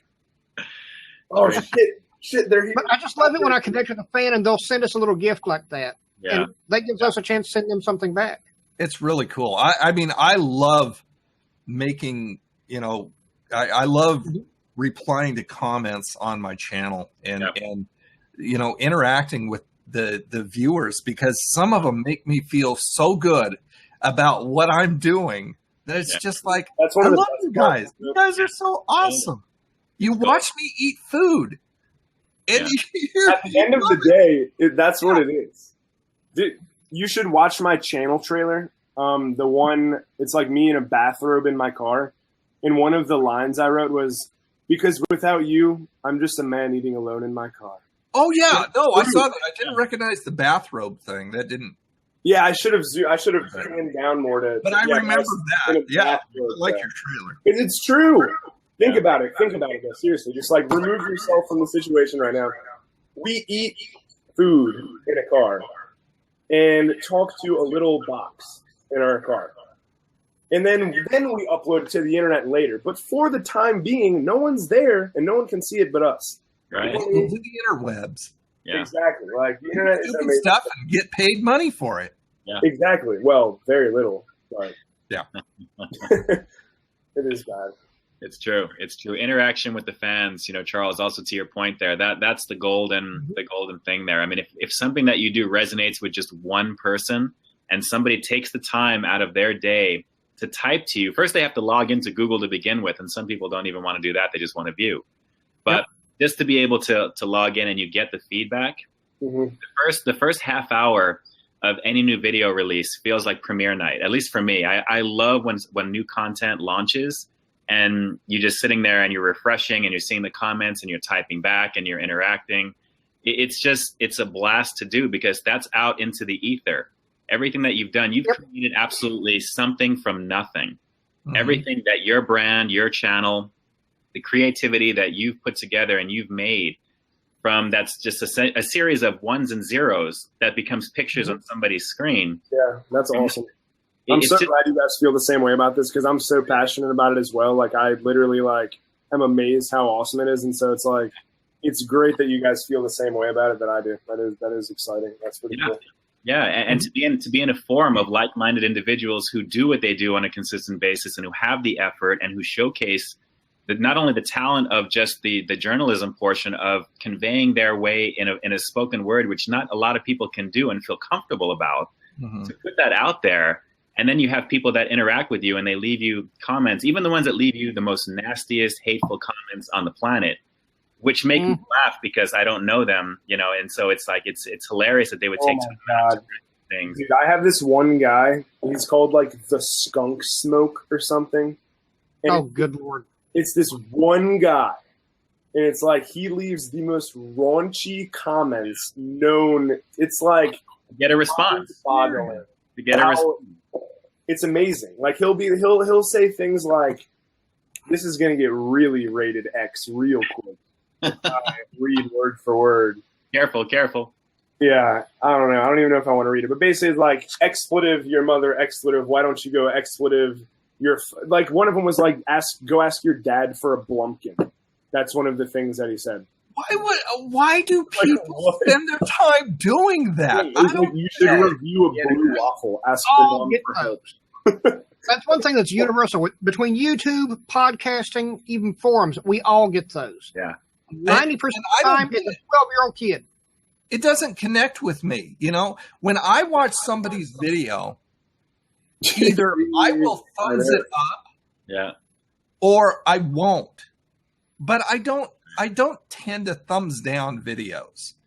And I do not leave nasty remarks. If I think you've said something that I don't care for, that's me. I didn't care for it, and I'm not going to leave you a comment. But if I like something, I'll take the time and I'll put in the effort to put a comment. It goes back to when you were a kid, your mom saying, if you can't say nothing nice, don't say nothing at all.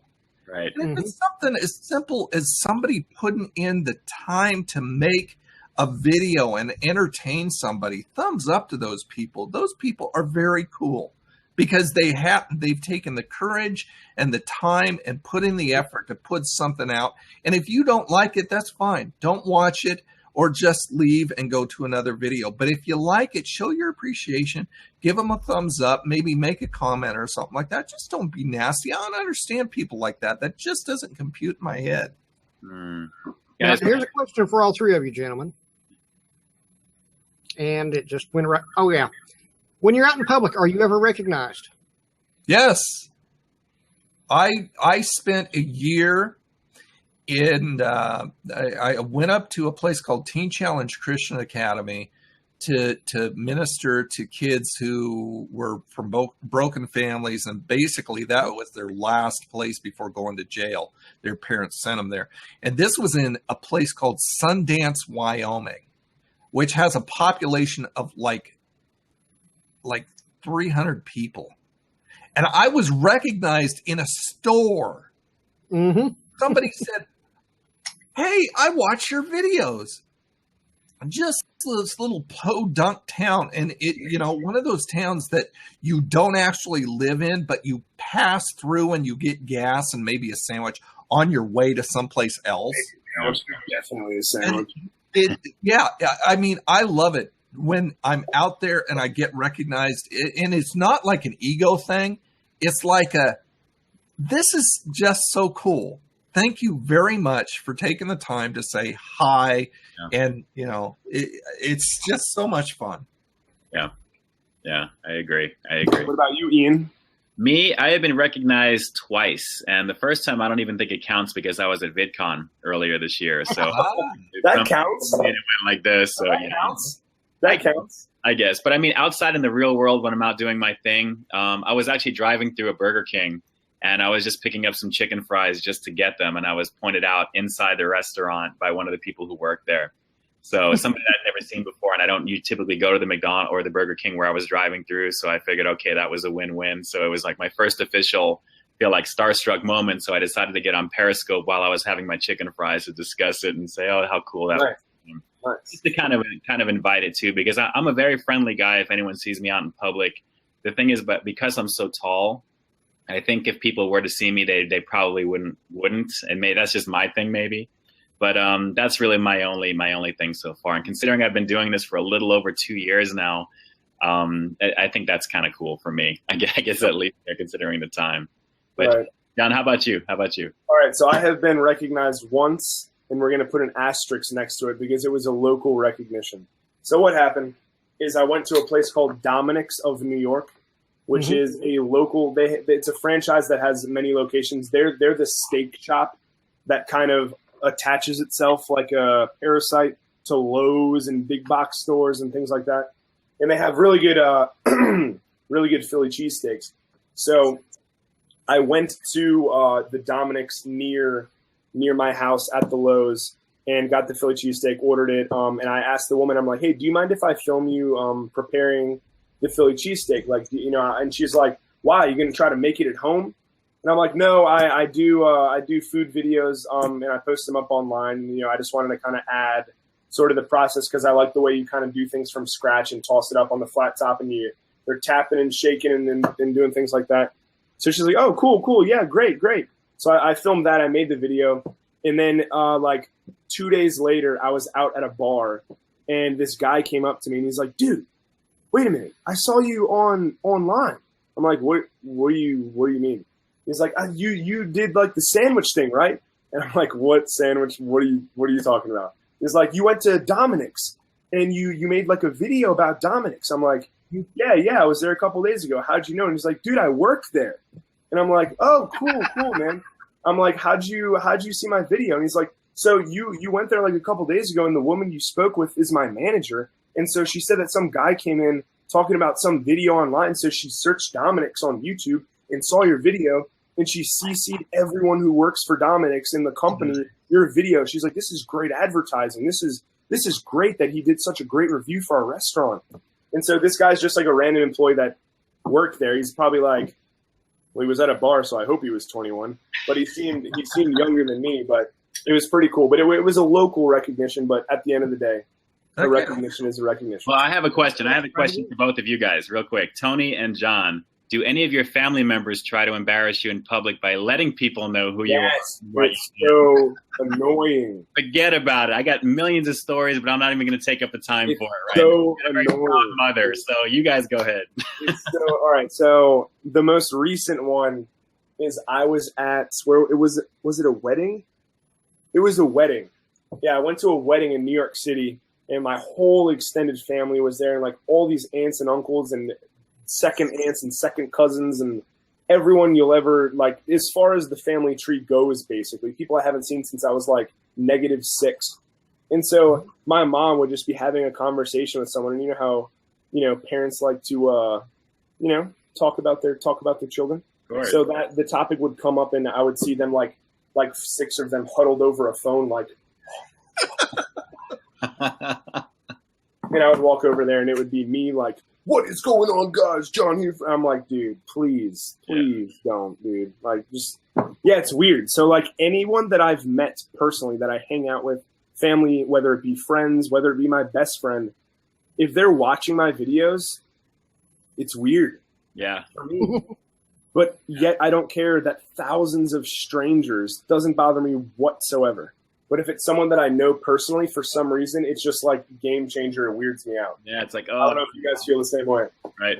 Oh, yes, definitely. My father will call me Monday mornings. He'll say, I caught your show last night. I'm like, oh, God, no.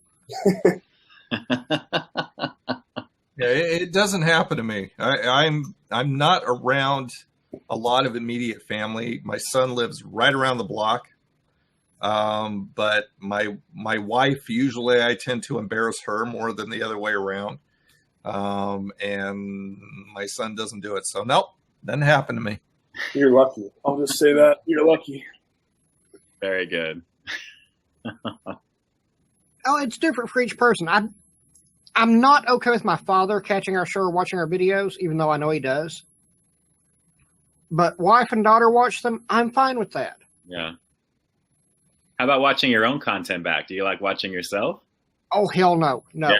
I very rarely, maybe once or twice while I'm editing, I'll actually go through the process because I'm scrubbing it. I'm making sure making sure everything is where it should be. And then after I upload it to YouTube, I want to watch it mobilely and make sure everything looks clean. But then after that, even still, I'm like, oh my God, it's just sometimes you get that, like, I can't. That's why the angle, worry about things. And it's just, you begin to become kind of like, movie star. Is the lighting right? Do I look right? Does anything seem out of place? It's, I mean, at least for me, I don't know about you guys, but. You guys both do like a run through, like before you upload it. Like what I'll do is I'll render out the video and then I'll start uploading it. And then before the time it's uploaded to when it's like, what do you call it? Processing and stuff like that. I'll just watch it from scratch at full speed and just kind of like nitpick and be like, all right, that's fine. That's fine. That's fine. And just kind of watch it full through. And one other thing that's kind of weird for me, I don't know if you guys feel the same way, but as soon as I upload a video, for me personally, my perception of my previous video almost becomes obsolete. Like all of a sudden, my latest video, I feel like is automatically my best video. Yeah. Like, I feel like, do you guys feel that way at all? Like, a video from a year ago is like, F that, dude. I would never post that. And then, like, but like, it's just like the first video I ever uploaded, just embarrassing. I don't even want to talk about that. And then it's like, as it gets closer and closer and closer, I feel like I'm getting better and better at what I do, which I feel like everyone is. You know what I mean? Yeah. We're learning new editing techniques. We're being more comfortable. We're, you know, our words, things that we say. So it's like, I feel like every video is like a little bit better. So I'm like embarrassed to watch even the last video because I automatically feel like my latest video is the best. I don't know if you guys feel the same way at all. Well, Tony and John, which editing programs do you guys use when you're creating your content? Which ones do you? Final Cut Pro X. Okay, I do the same.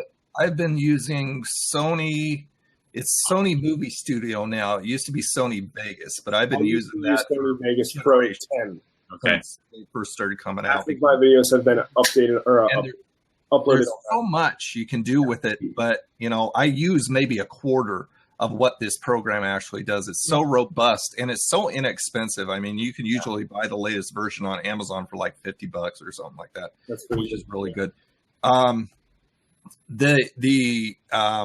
far as watching my videos, I watch it before I upload it just to make sure that everything's how I want it, because I've learned through the process that before, I've uploaded videos and they've uploaded, they've processed, I've meta tagged them to death, and then I watch it and I've made a mistake, or I've left like 10 minutes of black space because I forgot to delete this little piece of film footage. And so I've learned to watch it through first before I upload it, because if I don't, it comes back to bite me in the butt. Connor's out there. He was actually someone who mentioned that to me. He commented on a video and he's like really nice about it. He's like, "Hey John, great video. By the way, the last 5 minutes of your video are complete darkness with no sound. Maybe, I don't know if you meant to do that or not." And I'm like, "Oh man, all right, thanks, dude." And then you get in there with the YouTube editor, in their little thing, and you try and sometimes it works, and sometimes you just go, it's taken a day for them to cut out 15 seconds of black. I think I'll just do it myself. Yeah. Well, John, to your point, the reason I was mentioning that is because I started with iMovie originally. And then once I migrated over to Final Cut Pro, I've just been enthralled with everything that it can do and create. I love it. Don't you love the snapping timeline? You just drag it and it's great. It's just, I can bang out a video the way that I do it maybe in about 3 hours time, because I have a lot of things that are preset. So a lot of things, once you build those graphics and you build it, drag and drop. Yeah, I have a question about your kind of workflow since you do Final Cut Pro. So I've only been using Final Cut Pro for maybe 5 months, and so I got like the commands and the zoom in, zoom out, and the retime and stuff like that done. But so like as far as starting, I haven't found a solid way to do a template. So what I do is I drag that black space and I just kind of go brrr, and then I take my social media, hey, check me out on social media, and I drag it over to the black space. Then I do my sound effects, I drag it over to the black space. Then I do my end card, and I drag all my little doodads and effects and sounds and graphics, drag them over to that black space, delete everything over here, start lining up my clips, and then drag them back over from the black space. Is that just the biggest waste of time ever? Do you have a better way to do that? It is, and there's the best. And I'm going to give you the secret right now, because this is exactly what I'm ready. I'm all ears. I have a project already set up that lives in Final Cut on the left side on the tree. And when I go into it, it's essentially all of my graphics, everything like one after the other on top of each other. It doesn't matter which way that it is. I go into that and I hold down Shift and I highlight every single graphic I want to do pertinent to that effect. Right. And you just do the Command C to copy it, and then I just go into my project and I paste it.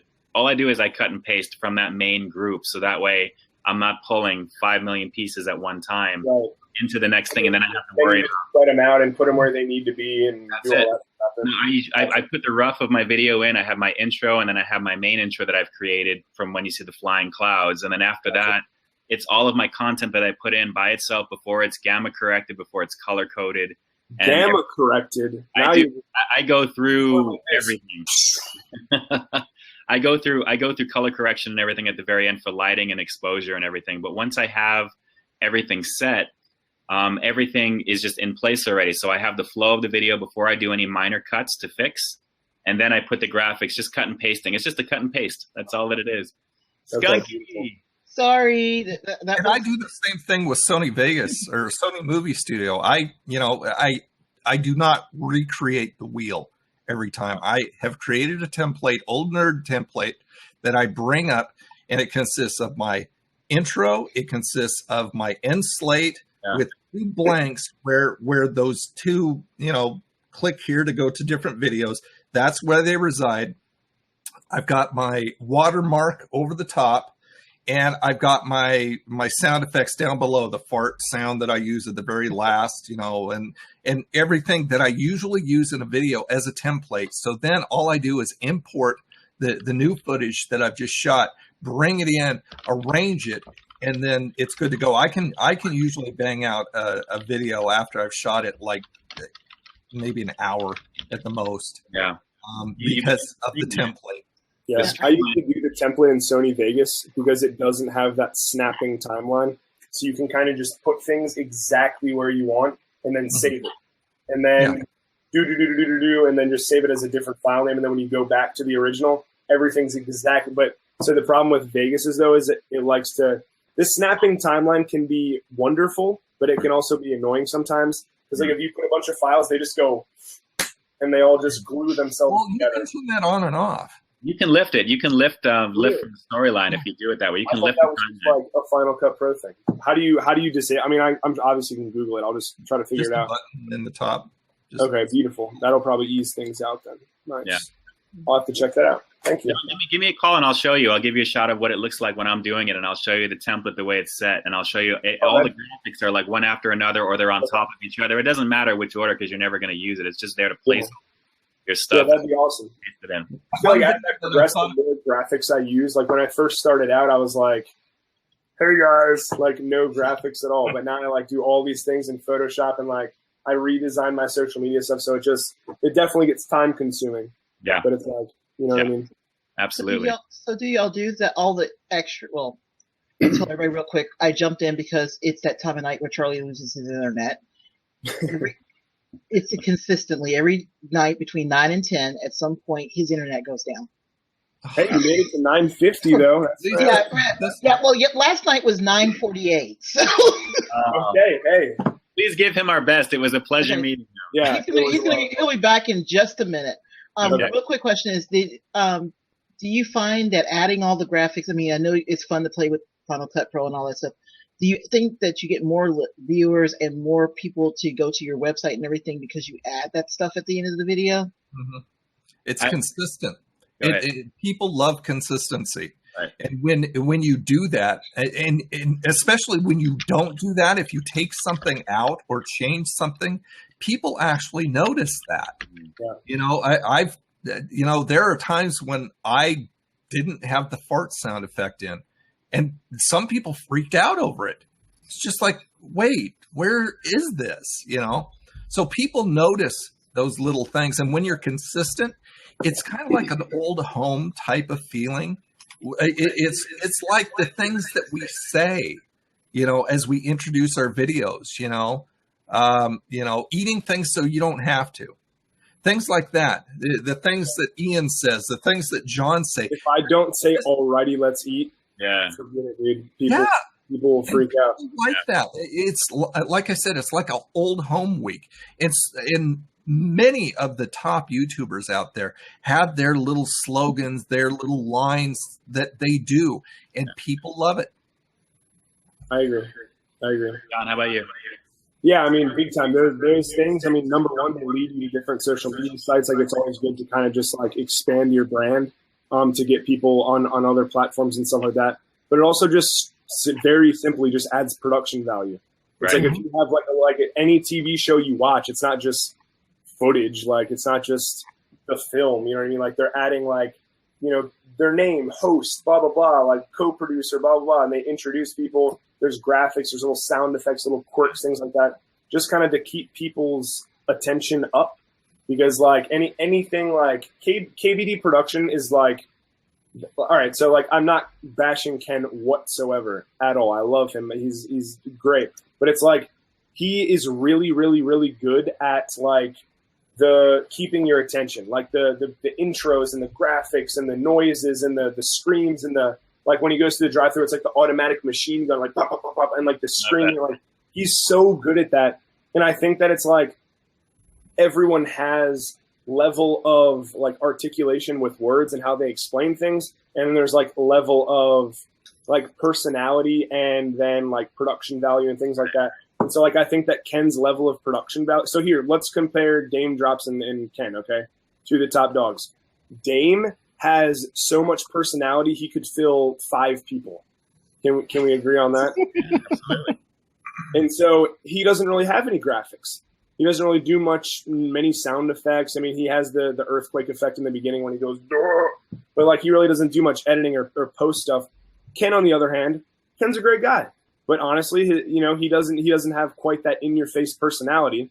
So what does he do? Supplements with graphics and you know what I mean, like different doodads and sound effects and dings and dongs and things like that. And so at the end, both videos hold the same production value. You know what I mean? Like the same end quality, but it's just different levels of different things to kind of, give you the same thing. So I think it's definitely your audience too. I mean, there are some people who, and I, like you said, I'm not going to mention any names. There are some people who will watch one of the top YouTubers and it will completely, their personality or what they put into their video completely drives them nuts. Mm-hmm. But they'll watch somebody who does the same thing that's maybe a little bit calmer or speaks to them a little bit more. Yeah. And they love the lower guy over the higher guy just because, and it's an individual thing. And it's just a matter of production, what you put into it, if you're putting yourself into it. But then there's those people who make you scratch your head and you go, I have no idea how you're getting these many views. I mean, Maggie Bond. Do you guys know who Maggie Bond is? Mm-mm. This is a little Asian girl who started creating videos years ago. Look her up on YouTube. Maggie Bond. She's young girl. She's got these big, gorgeous eyes. She spends 30 seconds to a minute. Oh my God. I'm looking at all the thumbnails right now. All the same.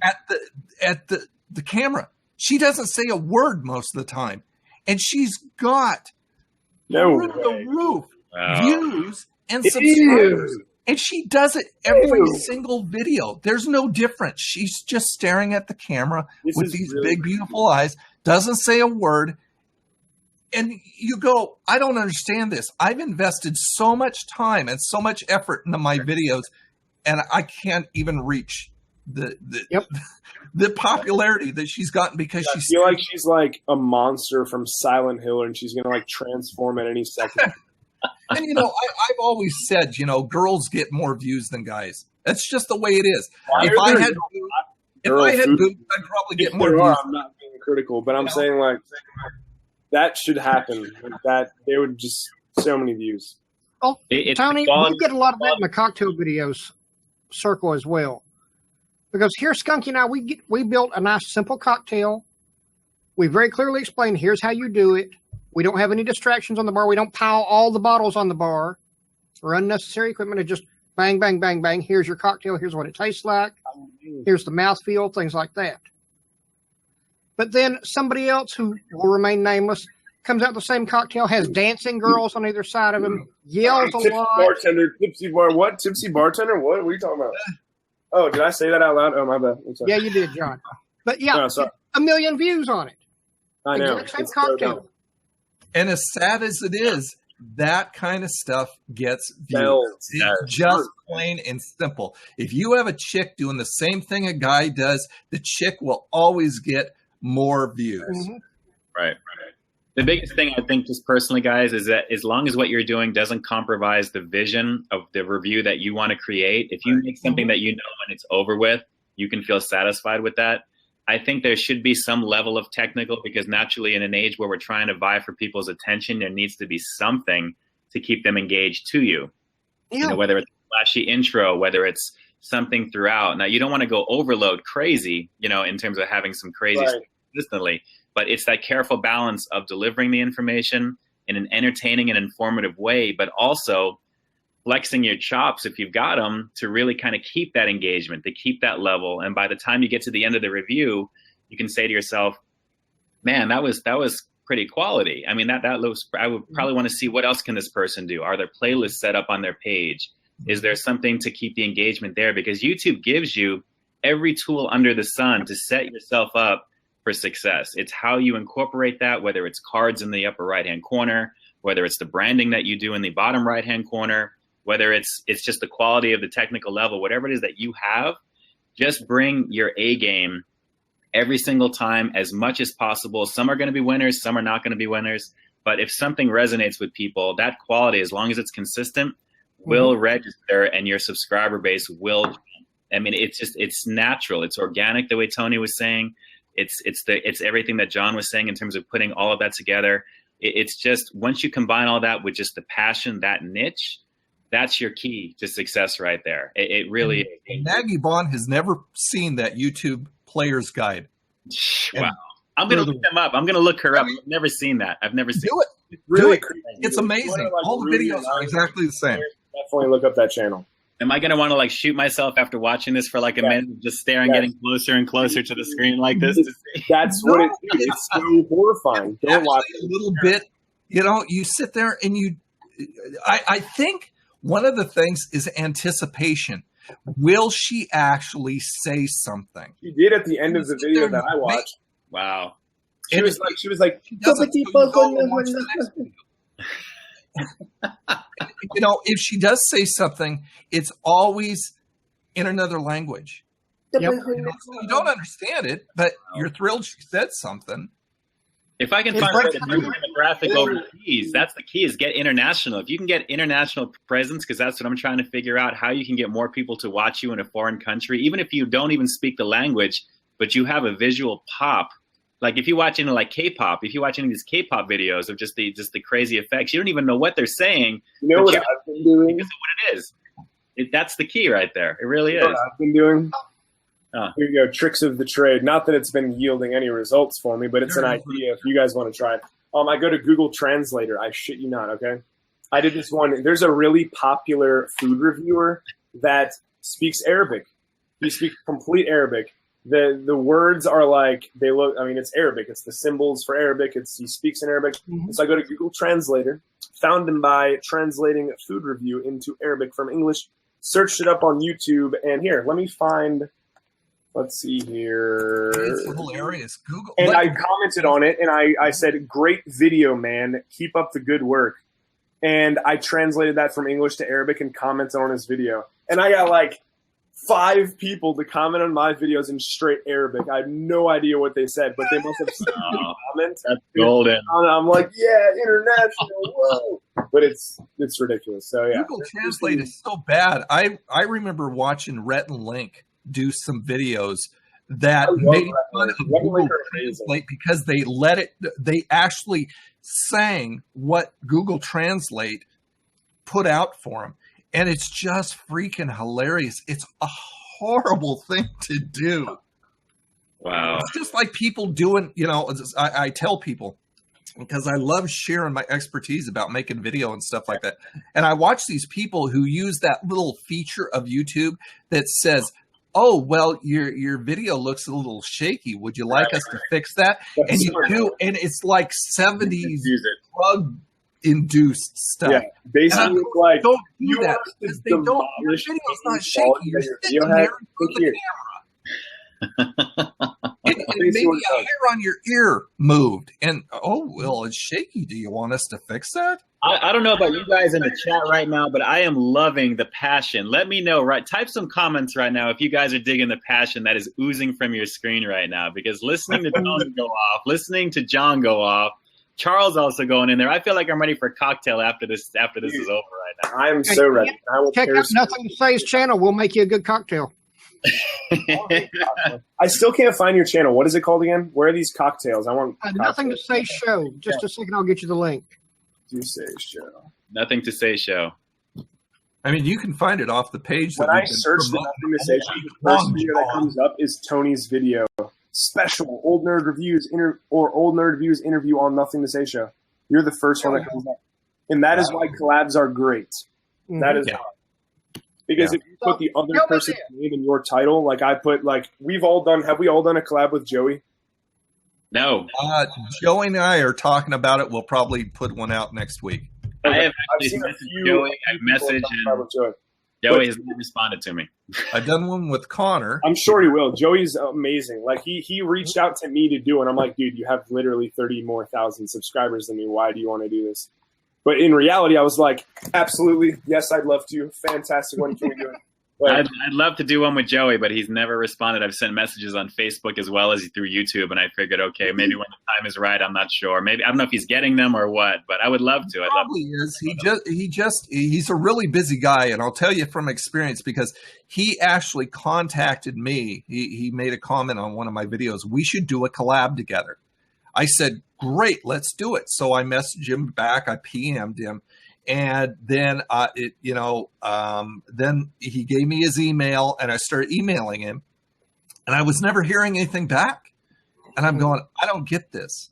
I don't understand it. In fact, one of my last reviews, I mentioned something. Doesn't he work like crazy restaurant hours? What's that? I think he's like a chef at a restaurant and he works like crazy late restaurant hours. Just recently he got back to me and he said, I'm sorry, I've been really, really busy and everything. Let's do this thing. So it sounds like it's on, but I mean, Ian, don't give up. I'm sure he'll contact you and contact him. Surprised how long our list of potential guests is that never get back to us. Wow. Literally, we have a couple of hundred people on our list. We send them an initial contact. They write back, yeah, I'd love to be on the show. Then we never hear anything from them again. You want to hear something worse than that? Over the weekend, I sent out, because I'm trying to build the cooking aspect of my channel a lot.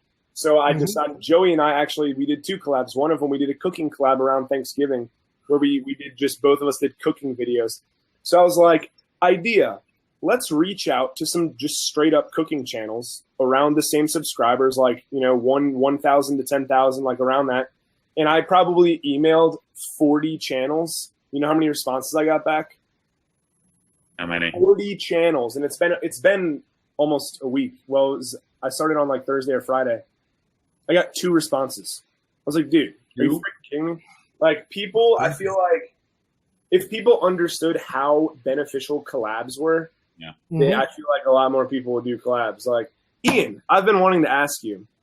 You said the last time we Skype chatted or whatever we did when we did the round robin thing, you mentioned something about a Google rep or a Google employee that you spoke with. Yes. So what were the circumstances of that interaction? That was just reaching out. That was actually something that was contacted by somebody who works for Google and basically wanted to kind of maybe mentor, maybe offer some assistance. And I've had about 4 different live chats with them going over what I could do differently. Exact same thing. That's really what that is. And I've been in communication, but it's kind of fallen off a little bit because naturally the first couple, and then you don't hear back unless you maybe chase after it. So it's like a thing. Yeah, it's just like they schedule like a preliminary thing. The guy who I did it with his name was Pierre. Mine was Mateus. Okay, cool. So like he would message me and he'd be like, yeah, so like, kind of why'd you start your channel? What are you trying to work on? I'm looking over your channel right now. I see you have really good tags. Your thumbnails are pretty good. Yeah. Just kind of add a little bit more data to your descriptions. We'll get the SEO up. And I'm like, dude, why are you doing this? Like, why are you helping me? Right. Like we had like 4 or 5 interactions. Did he send you on like those seminar things, like the webinars? There's a few that I've actually attended that I've done, and really, it's really nothing that you couldn't find off of the bootcamp section of Google anyway. So it's really a lot of the same content, which for anyone who's watching right now, if you're thinking of creating a channel, your first stop should be the Google bootcamps in terms of just showing all the basic things in the beginning. And that's great information. I did it completely backwards. I'm sure everybody else did who's been doing it for a little bit. You go back and you see the content, you're like, well, I already do those things, but it's a lot of good information. But that was the main thing. I mean, one of the big takeaways was that I know that what he offered me is, I live in Pasadena here in Los Angeles, California. And they actually YouTube has a facility in Los Angeles that once you reach 10,000 subscribers, they open that up to you, and you're allowed to film there and use the facilities all for free. From what I understand, like unlock the space or whatever. Like you got to like do this thing, and it's like an orientation and all that stuff. The one in New York City is like, I have a friend that lives there, and it's like 20 minutes from her apartment, but you need 5,000, and I have like 4,500, 4,400 something. Yeah, so it's like I'm that close. Like they have Reds. They have 5D Mark IIIs. They have all this crazy equipment. They have professional lighting. They have a kitchen. Yeah. They have like a TV show style kitchen where with the cameras all set up, you can cook whatever you want. And it's like, I want to use it so bad, but it's like, I'm so close yet so far. You know what I mean? We'll get there. We'll all get there. Everybody watching who's doing what they're doing will get there. And just keep doing what you do and don't give up. If it's something that you really want something bad enough, 9 times out of 10, you will get it eventually. Just don't be impatient where if something doesn't work, then you're going to say, well, throw in the towel, because then it was never really meant to be to begin with. So and this show right here is a testimony to collabing. Absolutely. Yes, I mean, Charlie and Skunkie found me through YouTube, invited me on the show. So I've been on the show a couple times. I've known you two unless I did a collab, and I wouldn't have said, Charlie, let's go ahead and invite Ian and John. I know these guys. I've worked with them before. They're great guys. I think we could have a lot of fun. Yeah. And so this whole show right tonight is a testimony to collaboration. It is. It's amazing. Oh, and as a side note there, Tony, that episode of our show that you were on got 1,900 downloads. Wow. What does that compare to? It's a lot. On average, we get between 1,450 and 1,500. Oh, nice, dude. That's awesome. That's cool. That's like a 25% boost. Wait a minute. So that means with Tony on this show right now, there's a chance that this can be completely blown out of proportion number-wise right now. This is going to be insane. I have a strong... Not to jinx for all of us. That's awesome. Wait, when does this actually... So this is just like a recording and then it airs later? How does that work? This one tonight is. Okay, cool. When does it air? And it's a podcast? Well, Blab saves it right away and then allows you to download. Available right away. Our usual Sunday show, it's usually available by 2 a.m. the next morning. Gotcha. We have a live audience and we have the download audience. Gotcha. Okay. Nice. That's pretty cool. As far as this Blab, it gets saved right away, and then we can download it and you know. Yeah, I'd love to just toss this up on the channel. We go ahead and put our own stuff in it, and Ian puts it on his channel, and bye, Ian. And puts it on his channel. All right. Charlie puts Ian's it up there.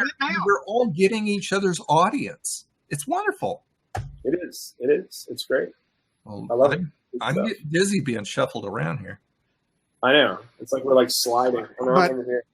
Once this one gets done tonight, I'll be downloading it, slapping a title on it, giving us all lower thirds, and then uploading it to my channel. Mm-hmm. Beautiful. So Charlie gets the views, and John gets the views, and Ian gets the views, and I get the views, and our audience crosses over each other, and everybody wins. And all we're doing is sitting around shooting the shiznet. And we're marketing right now. How cool is that? It is very cool. It is very cool. That's the power of the internet, power of YouTube, power of social media. Mm-hmm. Well, myself, I don't do nothing to say for this for the money. I just do it because I love it. Mm-hmm. Right. But it does feel good knowing that I've got people out there that want to watch it. Like people who started out as a channel just for fun and now like 37 million subscribers, like PewDiePie, for example. He just started out playing video. He still has a good time. And I don't think PewDiePie does it for the money. Obviously, if the money's coming in, you're not going to disable monetization if you're making tens of thousands. You know what I mean? You're gonna take it if it's there. But it's like I wonder how mentally people have changed. You know what I mean? Like I wonder if it's gotten to them at all. Like people who have just kind of started out small and now like one of my buddies actually. I went to high school with this guy named David Patterson, and so his YouTube channel is called That Dude in Blue. And he has about 350,000 to 400,000 subscribers now. He gets about 150,000 daily views. Nice. So that's about 6 figures, moolah, cash wise, about 6 figures a year. doing that. And so like he's a nice guy. I mean, I went to high school with him and stuff, but he's like, he will never respond to anybody. You know what I mean? Like he's just totally turned into like this kind of not the nicest person anymore. So it's like, I guess that just happens to some people. You know what I mean? If you have a predisposition to be that way, but I don't understand that, because without the viewers, we're nothing. Literally nothing. We're sitting here talking to ourselves without these people who are, talking and asking us questions, and I love them all. Right. We're three guys sitting around talking to ourselves. Four if Ian ever comes back. There he is now. Speak of the devil. Oh, connection issue. Sorry about that. There we go. Welcome back, Ian. Up at 28.8. Telling you right now. You jinxed me. You jinxed me earlier. Now, Tom Cody over here in the chat just said, in the guy's defense, he probably gets 1,000 emails a day. Tom, I get 1,000 emails a day, and I still respond to people who personally send me an email. I mean, I can understand, when you start getting really, really big and you start getting comments that, I mean, you can't answer everything. And not every comment, I think, warrants an answer, because it's not necessarily something that they're asking you or something that sometimes they're just talking. And I kind of get torn back and forth, because I'm going, okay, now if I answer this certain thing, will that be the end of it? Or will somebody else chime in and we'll get a discussion going? And form this kind of like this chain effect where it's like, dude, what have I opened up? And you don't intentionally market yourself. When you're having fun like this, you're doing it as a passion. That's just kind of a result. I don't do this. I don't come on Charlie's show with the intention. I'm marketing myself. That's just the result of coming on and having fun for a couple hours, sitting here and talking to buddies. Right. So we've had a couple of guests come on try to do that, and they found it doesn't work very well on our show. And it shouldn't. It should be a natural conversation. The conversation should flow. It should be just as it is, and people should want to kind of, seeing the person. From day one has always been like the old Johnny Carson show. The host sits there, talks with the guest about nothing in particular. Mm-hmm. If you're pitching something, go ahead and pitch it, get that out of the way. We're going to talk about other stuff. Yeah. Every talk show nowadays that you ever see on TV is like, by the way, check out my new book. You should really check that out. Check out my new movie. It's releasing in theaters next week. There's never a reason to just like, let's hang out. We're in the same industry. We're doing the same stuff. Let's chat and make a show. You know what I mean? It always has to be about promotion. A few weeks ago, we had Mark Russell, the comedian, if you can remember that far back, the political comedian. Yeah. I remember him. Bow tie guy? Yeah, bow tie guy. Yeah. We had him on at the same time that we had author Fred Minnick on. I don't know who that is. He does a bourbon review. Oh, okay. And he had a new book out. We mentioned the book, got that out of the way. Then he and Mark Russell were talking about government for the rest of the show. Wow. No further mention of his book. No mention of Mark Russell's show, which he's still doing at age 86, by the way. Wow. Yeah. But just guests sitting around talking with each other. Yeah. They found a subject in common and took off, and Skunkie and I just sat back and just relaxed. Yeah. Well, technically, you don't really even have to say anything because your ID is above you here on the screen. So people can recognize who you are. It's not like your reputation precedes you. Let's talk about something else. I don't know if you guys saw The Tonight Show last night, but Harrison Ford was on there. And obviously with Star Wars Force Awakening opening up, Force Awakens, he doesn't need to be told who he is, or we all know who he is. It was more interesting to hear about everything else. And that's the difference between a show where that you can tell that people are marketing really hardcore, or if they're being genuine and being real the same way that Tony, John, and myself are. It's that type of that feeling that you get. That's what's so cool about this forum and technology, being able to have this conversation with the four of you guys. And in the background, in the back of your mind, you're thinking there could be thousands of people that are going to be watching this right now, that it's like transparent. It feels like we're all in the same room. It's just us hanging out. And that's what's so cool about this. That's what's so cool about it. I have a question for you two. Does this work? Is this going? You guys have the exact same screen that I Ian's over here. Yeah, you're right. So Ian's over here to me. Well, the camera probably does it backwards. Watch there you my, go. Watch my ear there, John. Damn. Yeah, mine's exact opposite. You guys are over here and over there. But anyway, so as far as like the marketing stuff and just like natural speech and things like that, have you guys ever been approached by a restaurant or by a company that sells food products or snacks or drinks or treats or whatever? Have you guys been approached by those companies? And have you been pressured? Well, not pressured. I shouldn't say pressured. That sounds like a negative connotation. Have you been encouraged, we'll say, to make a video for their product for either paid or for some sort of compensation, whether it be free food, free products, free drinks, whatever? And did it affect your video whatsoever? And there you go. Those are my questions. Well, Tom, do you want to go first? You want me to take it? Yeah, I mean, I am approached all the time, not only for food, but mainly for products. But,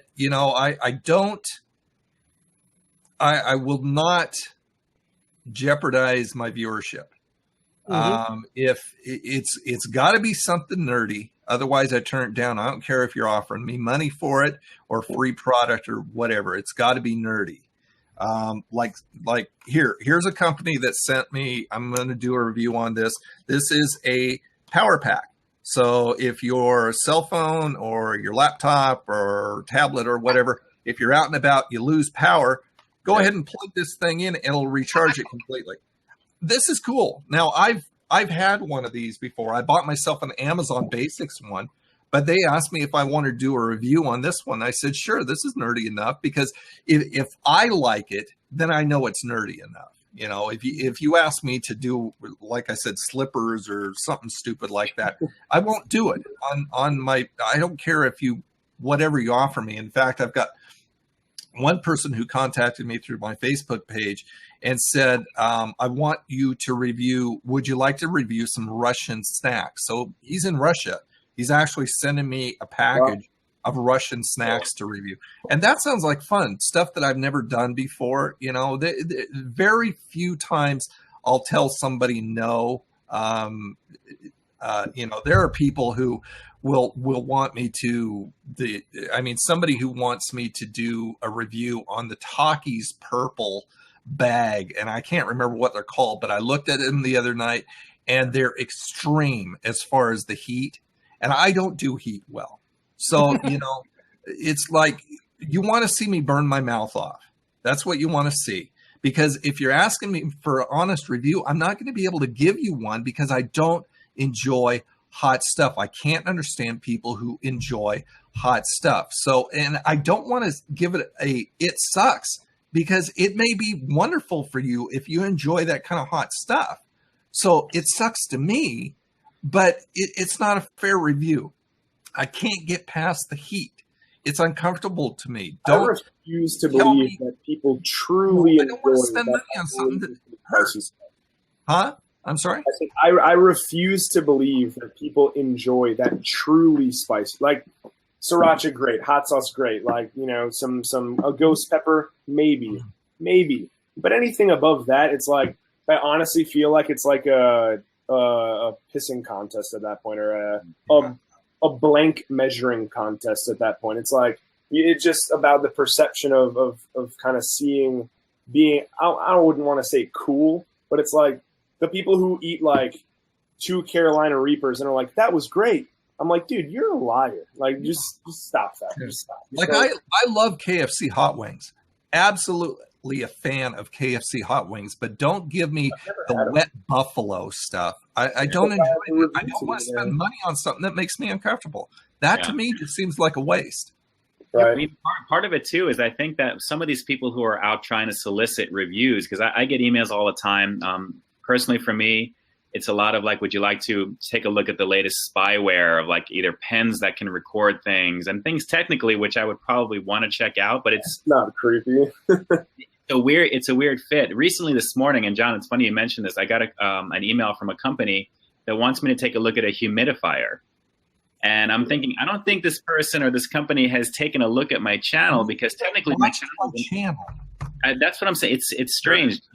Oh, so there you go. That's probably the same thing, Tony. But it was nerdy enough that I wanted to review it. I thought it was very cool. And USB. What is like a real world application for that? Maybe like if practical, like the office with your boss, and you're trying to, if he's being nasty to you or something like that. I don't know. But it's fun. I don't know if I have never used this. Actually, I have never ever used it aside from the review because I don't know how I would use it. Exactly. But it's cool. It's a spy pen. It takes video. What do you do? Don't you? I've seen videos of you where it's like a point of view angle. Don't you have some like it's like spy goggles or spy glasses? Yeah, I have glasses there. Those are actually really cool, and I could see myself using that because it's like it's literally it's essentially the same thing as this. This is my GoPro head strap. Right. It's essentially the same thing as this. Yeah. And I recently got a GoPro like this. Is this nice? For like $70. It's more inconspicuous that way. Yeah, but I love it. Like, hey, what's going on? Here, if I like strap this on. But there's the glasses right there, and there's the camera right there, and it has dark lenses and it has light lenses, so you can do it. That's nice, John. Yeah, carry that around and get neck pain for the next month or something like that. But these are great because this is all you need. It's all POV or POV type of stuff, right? I've done this when I've walked into restaurants and ordered stuff, and people actually like that. Some people say it's very cool because, I got a comment on my Big Mac review video, and they said, "Why would you review the Big Mac? It's been out for 1,000 years." And I said, "Agreed, but first of all, somebody requested it. Second of all, there are not a lot of people, not everybody has a McDonald's where they are. I have viewers from outside the country who have never been to a McDonald's. Yeah. And so this is absolutely thrilling for them to see what I think of a Big Mac. To you and I, it's views. It will get views regardless of the content. One thing about that is that I don't know if your YouTube, Ian, I don't know if your YouTube person like went over this with you, but there's something called evergreen content. Which is basically like, if you think about it, our least valuable videos to our channels are the latest item. If you really think about it, they're the least valuable because you get an initial burst of people searching for it. And then after that, it's not advertised. It's not marketed. People forget about it. No one's searching for it. But the videos like Big Mac's evergreen content, always being searched for. It's a staple. It's a classic. Everyone knows about it. You know what I mean? So like those videos are actually more valuable than the Daredevil grillers, right? Because they get a big jump in views like the first couple weeks, and then they kind of Taco Bell takes them off their menu, and then they're gone. I mean, one of my most popular videos that actually makes me money outside of AdSense is the video I did on the internal antenna for your TV. I mean, and that appeals to a lot of different people because John doesn't know what I'm talking about, obviously. I haven't had cable or satellite for probably 4 years, and I haven't missed it because they make you pay $100 per month, if not more. They give you 200 throwaway channels, and you watch about 4 of them. And it's just like, I could never see that. And it surprised me how much time freed up not having that thing going constantly. But the thing is, after a while, I found out that there are 2 channels out there that I absolutely love. One called Me TV and the other called Antenna TV. And what they do is they show nothing but old retro shows from when I was a kid. So 60s, 70s, and 80s stuff. That's it. I wanted these channels, but I couldn't get them online. So I found this Clear TV antenna, which is just this little square thing that hooks up to your TV. And what it does is it pulls the signal from the towers within that range. This is like 35 miles. One of those. You stick it to your wall. I don't stick it to my wall. I just have it sitting out here. But I plugged that in and I instantly got 20 clear high definition. The square you said? Yeah. I'll show it. Yeah, my sister has one of those that she plugs in, and she like got some extension for it, and she sticks it way up on her wall. But it's like at the end of the day, like you ever see that people were like holding their phones That's up it right there trying to get signal? I'm like, dude, it's a satellite in space. Do you think the foot extension of your arm is going to be any better symbol? Yeah. It is thousands of miles away. Like your hand is not going to help it out, but she sticks it high as you can. $15. And yeah, it looks exactly like that. Like I said, it appeals to a lot of different people. First of all, because there are people out there who feel the same way I do. I don't want to spend $150 on 200 throwaway channels, 3 of which I watch. Right. I want free TV like it was when I was a kid. Right. So somebody has just showed me a way of getting 20 or more channels, depending on the antenna. Some go out. How much does that cost? $15. $15? Right. Yep. There's obviously no like subscription or anything. You just buy it once, plug it in, and good to go. The 2 channels that I watch exclusively. And I absolutely love it. And so because I found it works, it was a passion to help other people in that situation, show them, hey, there's an alternative to paying out all this money. And I sell at least, I've got an Amazon link in the description. I sell at least 2 antennas every single day. And they may not particularly be that antenna, but because they clicked on that link, anything they buy within that time frame, I get the commission for. So I'm winning all over the place. Huh? How do you get that going? Like, how do you get the Amazon affiliation? Because I've seen both of you guys, right? Ian, you do it as well. Yeah. Only once. I've seen Amazon links in your guys, and I just assumed that it was affiliate marketing. But like, how did you get set up with that? Like, how did you? That was an email reach out from a company that wanted me to do. That was the first review that I had done using an Amazon version of the video that I had done. I basically made a smaller version of it and uploaded it. It was a wireless charging. It was a Qi charging capability for, I have a Galaxy Note 4 that has one of those things on the battery that lets you charge wirelessly because it's not built in. So there you go, right there. Oh, yeah. So it was something that the company sent me from EC Technology to do. And that's why I personally didn't put a rating on it, because I wasn't, they asked me to do it for them. So it was more of a product showcase. And one thing with my channel is a multi-formatted channel. So even though it's primarily food that I do, I have movie reviews, tech reviews occasionally. I like to keep it open because that's how I first began, and I wanted to keep that opportunity there. If I wanted to do a movie review, I can do one because I have it listed as one of the categories. TV shows for The Walking Dead, stuff like that. So, I love Walking Dead. Oh, I know, I love it too. The technology, EC Technology, they reached out to me and they asked me if I wanted to take a look at wireless charger available, and if I wanted to do a review, if I can put it up on Amazon, which I've done. And the thing is, though, and that's the thing that with Tony, because of, getting sales off of that, I know personally for me, I was never set up with getting a commission off of anyone that was sold for that particular reason. I was just doing my part to help and assist and to showcase the product for what it was. So I think and maybe Tony can speak to this, because I think it speaks more to the company that is doing something like that, where they say, well, based upon the response of your review, then you'd be able to probably get a percentage off of something for it there. But right now, my review has been sitting in Amazon for what that is for a long time. I haven't even looked at it ever since. It's been a while, but it's good for exposure, because obviously it shows your channel and you put your time and energy into it. And Tony did a great job with that review. In fact, the collab that Tony and I did with the morning breakfast battle for between Burger King and McDonald's, I used one of the clips when I showcased Tony's channel, showing him doing what he does, with that there. And that's a testament to the power of having a multi-format where you can do a little bit of different things and give people a little bit of a taste to see something other than the latest Jack in the Box burger, which is the same thing, just in a different way. So right. I've been doing affiliate marketing for years, so I'm just a natural marketer. Anything I do, anywhere I go, anybody I talk to, it just clicks in my head. How can I turn this into cash? It's just something that naturally comes out of me.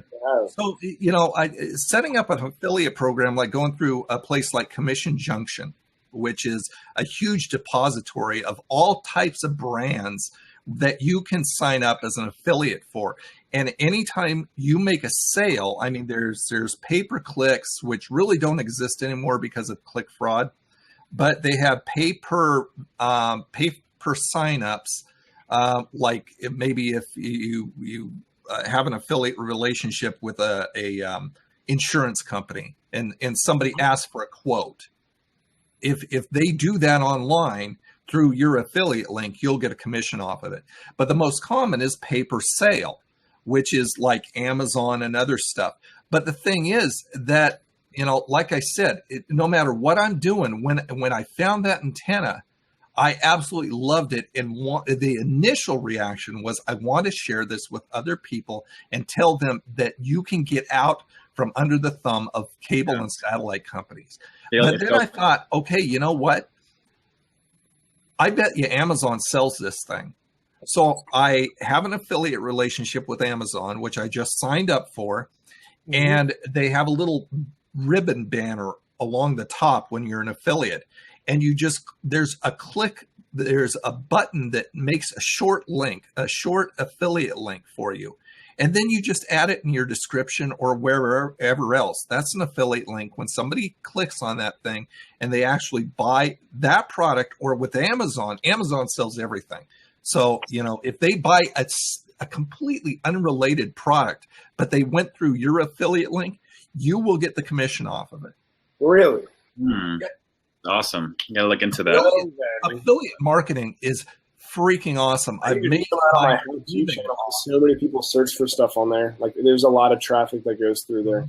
Yeah. Like a how-to video on a product, like how to, I don't know. Exactly.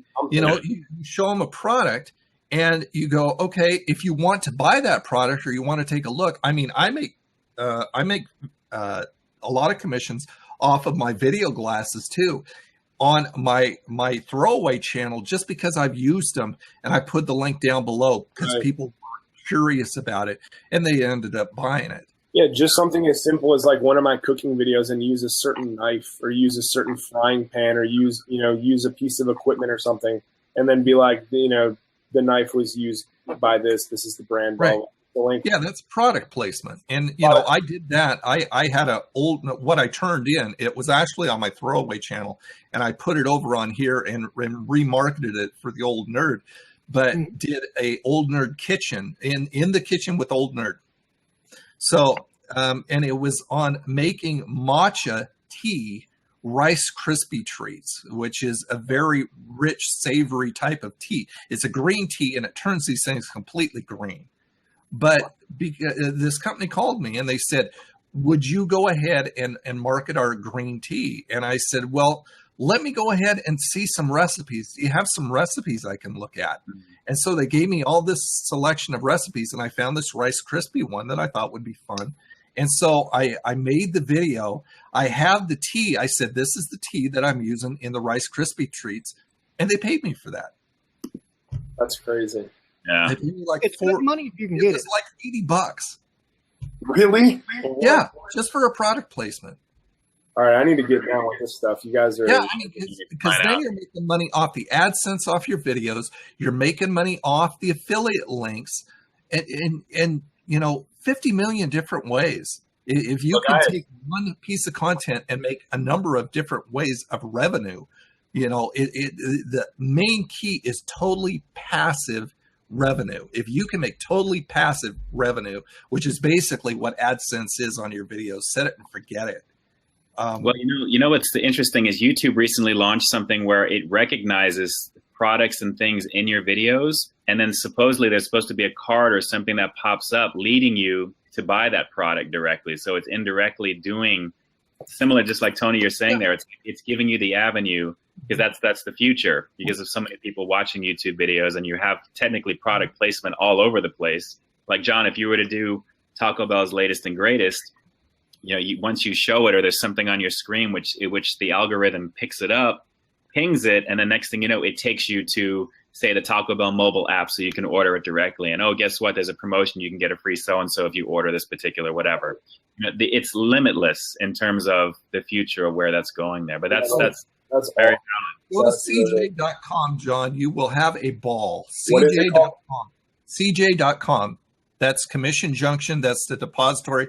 You can find anybody who has an affiliate. I've been getting this lady ever since I fixed the business email on my channel. I've been getting all this garbage, and this one woman literally sends me 6 emails a week, and for some reason it doesn't go to my spam folder. But she wants me to, let me just find this really, really quick. She wants me to basically do this, like, it's basically like what you're talking about. Christina Drogas. It's called BillionDollarBoy.com.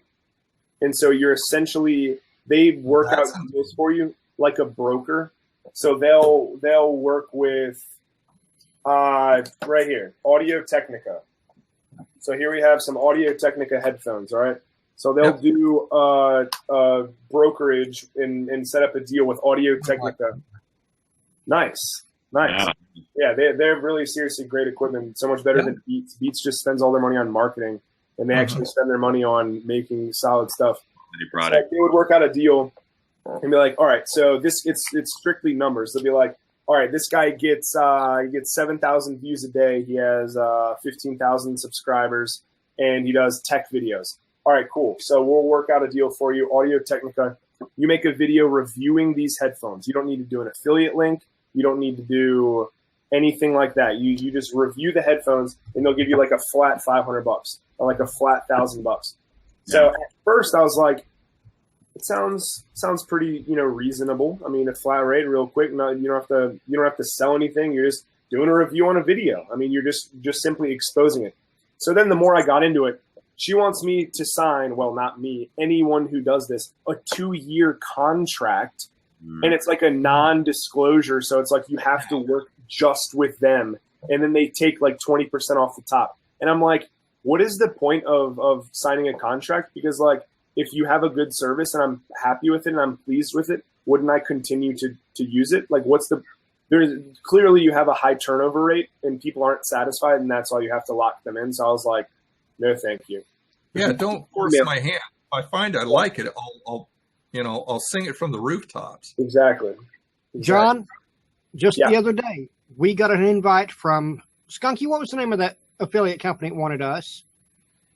They're a partnering service for YouTube. And they have great payout rates and everything. But the catch was you have to take down all your videos off your channel and re-upload them to their channel. Oh, no. That's what happened. That's a good idea, yeah. Never. That's and as soon as I saw that, I said, no. Yeah, I wouldn't do that for like $10,000. I wouldn't do that. Like this is so important to me. There's a lot of partnership emails that I get bombarded with in terms of join this network and you still keep channel content creativity and this is the cut of what it would be. And it's kind of scary to think about. You're not even making hardly anything to begin with at the moment, yet you're going to give 20 or 80% of whatever it is. I mean, the split between even less. So it's not viable to even consider unless you're maybe at that 100,000 plus range. And at that point, because of what they can possibly offer you. And, I get it's a business, but at the same time, it's a little scary to navigate at the same time too. Okay, Tom's got a question for us now. Tom wants to know, each one of you, what's your favorite sandwich ever? Ever. All right. I have to say, I'm in love with Jack in the Box's Buttery Jacks. Yeah. Oh, I tried them. Good. In Vegas, and I had the opportunity to try a Buttery Jack, and I went to In-N-Out, and I went to Shake Shack, and I went to Del Taco. Is it called Del? And by the time I went to the other one, I was so full. I was like, dude, I'm literally gonna vomit. I can't. And I literally was inside a Jack in the Box. They have none in Virginia. Oh, none even on. You haven't had them yet? I've never had one. It looks so good, and I was inside the restaurant. I'm sorry, Tony. Trying it.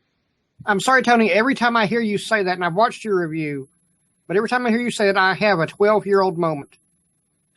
I don't even want to hear about it. Jeez, dude. Come on. I mean, the burger itself, just the patty itself is infused with herbs and garlic. I mean, it's oozing this stuff out. It is so good. Their bacon and Swiss is their best. I tried recently their onion something that had all kinds of different onions on it, and it was pretty good. It was really good. But I mean, that bacon and Swiss Buttery Jack is just to die for. Oh, guys, let me tell you, I've had that a couple of times. I've only had it twice, and it's the times that I've done my reviews only because it is super rich, for what it is. And the very first time, it was amazing. It's products like that. When I first was making my channel, I wanted to call it, what is it that can be a little different than everybody else or get a little bit, where it's just something unique. And honestly, the Peep This Out, the whole point of it really is to get up close and get close to it and see all of the minutia of how deliciously, ridiculously awesome it looks like. And the buttery jack, you know, if I can, I know this is technically a G-rated program, but that's like sex between two pieces of bread. It's ridiculously.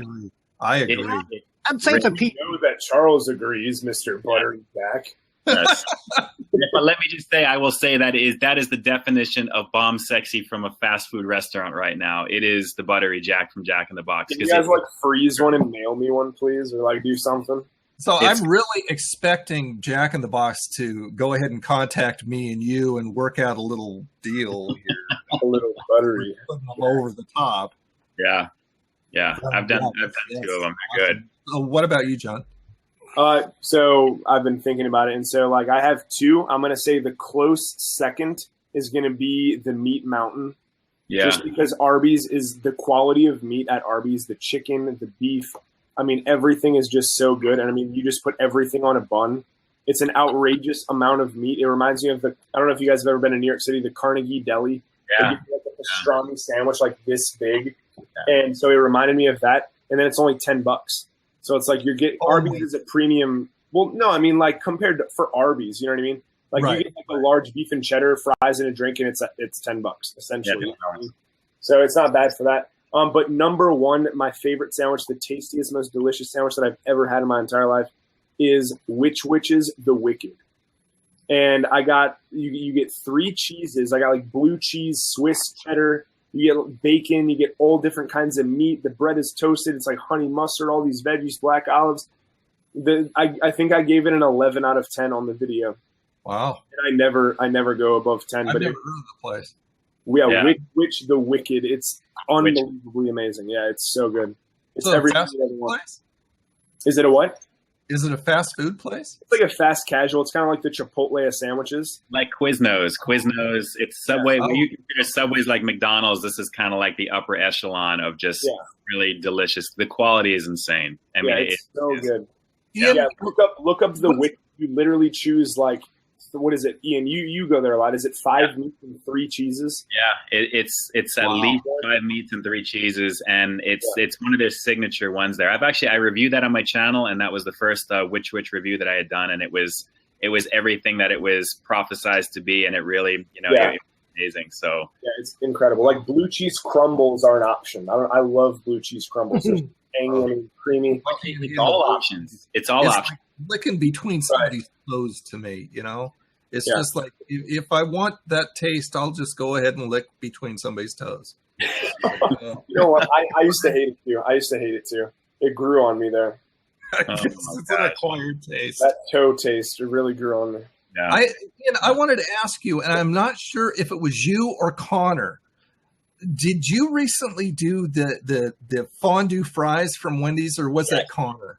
Yeah, I know I did it there. Connor, I'm not sure. I have not checked. Was it you that got the 3 whole strips of bacon on it? It was decent when I did mine. I didn't specify 3. It was at least maybe 2.5 sticks, but broken up. But were they strips? Not strips. They were broken. They were chopped up. Then it was Connor. Connor got this little piddly little bit of cheese that was hidden under 3 entire strips of bacon. They didn't even crumble it up or anything. I thought, oh my goodness, that's got to be the laziest worker I've ever seen in my life. 3 whole strips of bacon. How are you going to eat fries with a strip of bacon on top? It was just so ridiculous. Tony, you had the best presentation of that from what I've seen, because you had a gargantuan amount of cheese sauce. Mine was like just okay. It was did good. They packed me with the cheese sauce and they packed me with the bacon, and they were really good. Like I said, it's not something that I would go back specifically for, but it was good stuff. So and they did it right. When I get a full-time job, I don't even know what you guys are talking about. The fondue fries? I have no idea what you're talking about. The bacon burger and the fondue fries? I have a Wendy's, I usually, but I haven't heard anything about that, or like I haven't. It's terrible. I had to find out what it was inside Wendy's because they don't have it on their front page, which place is going to show you the newest stuff on their front page. They didn't have it anywhere. What's the difference between like the Baconator fries? It sounds like it has cheese sauce and bacon. Just the cheese. It's a Swiss Gruyere. Yeah. Okay. Swiss Gruyere. So it's like a melting pot. If you've ever been to like melting pot where you have like the big fondue bowls of Swiss Gruyere or any type of cheese and you dip the bread and stuff like that, it's that type of consistency, which means you have to really kind of get to it as soon as you get it or else it congeals a little bit. Right. But it really is just, it's a very decadent burger. I wouldn't say it's up there with Buttery Jack like that, but it's the upper echelon for Wendy's, and it's easily one of the best sandwiches, I think, or burgers they've had. Yeah, I've got to try the burger. I haven't done the fondue burger, or what is it, the Gouda burger? Or? No, the Gouda, it's got Gouda cheese. It's a Gouda bacon cheeseburger, but the Gouda is very muted because the Swiss Gruyere is a very strong, pungent type of cheese. They put the cheese on the burger too, the fondue cheese? Yeah, if you see the thumbnail on there, I took the PNG file of that and amped the color saturation so you can see it really close. It's dripping. Just Wendy's Gouda bacon burger. All right, who do you think is the number one result on the SEO? Wendy's Gouda bacon burger. The Got the Munchies show. Good for you, dude. He's got, I don't know how it doesn't show. But that's awesome. And then KBD, Dame, Joey, the report of the week. Have you guys seen his videos? Yes. I've never heard of him.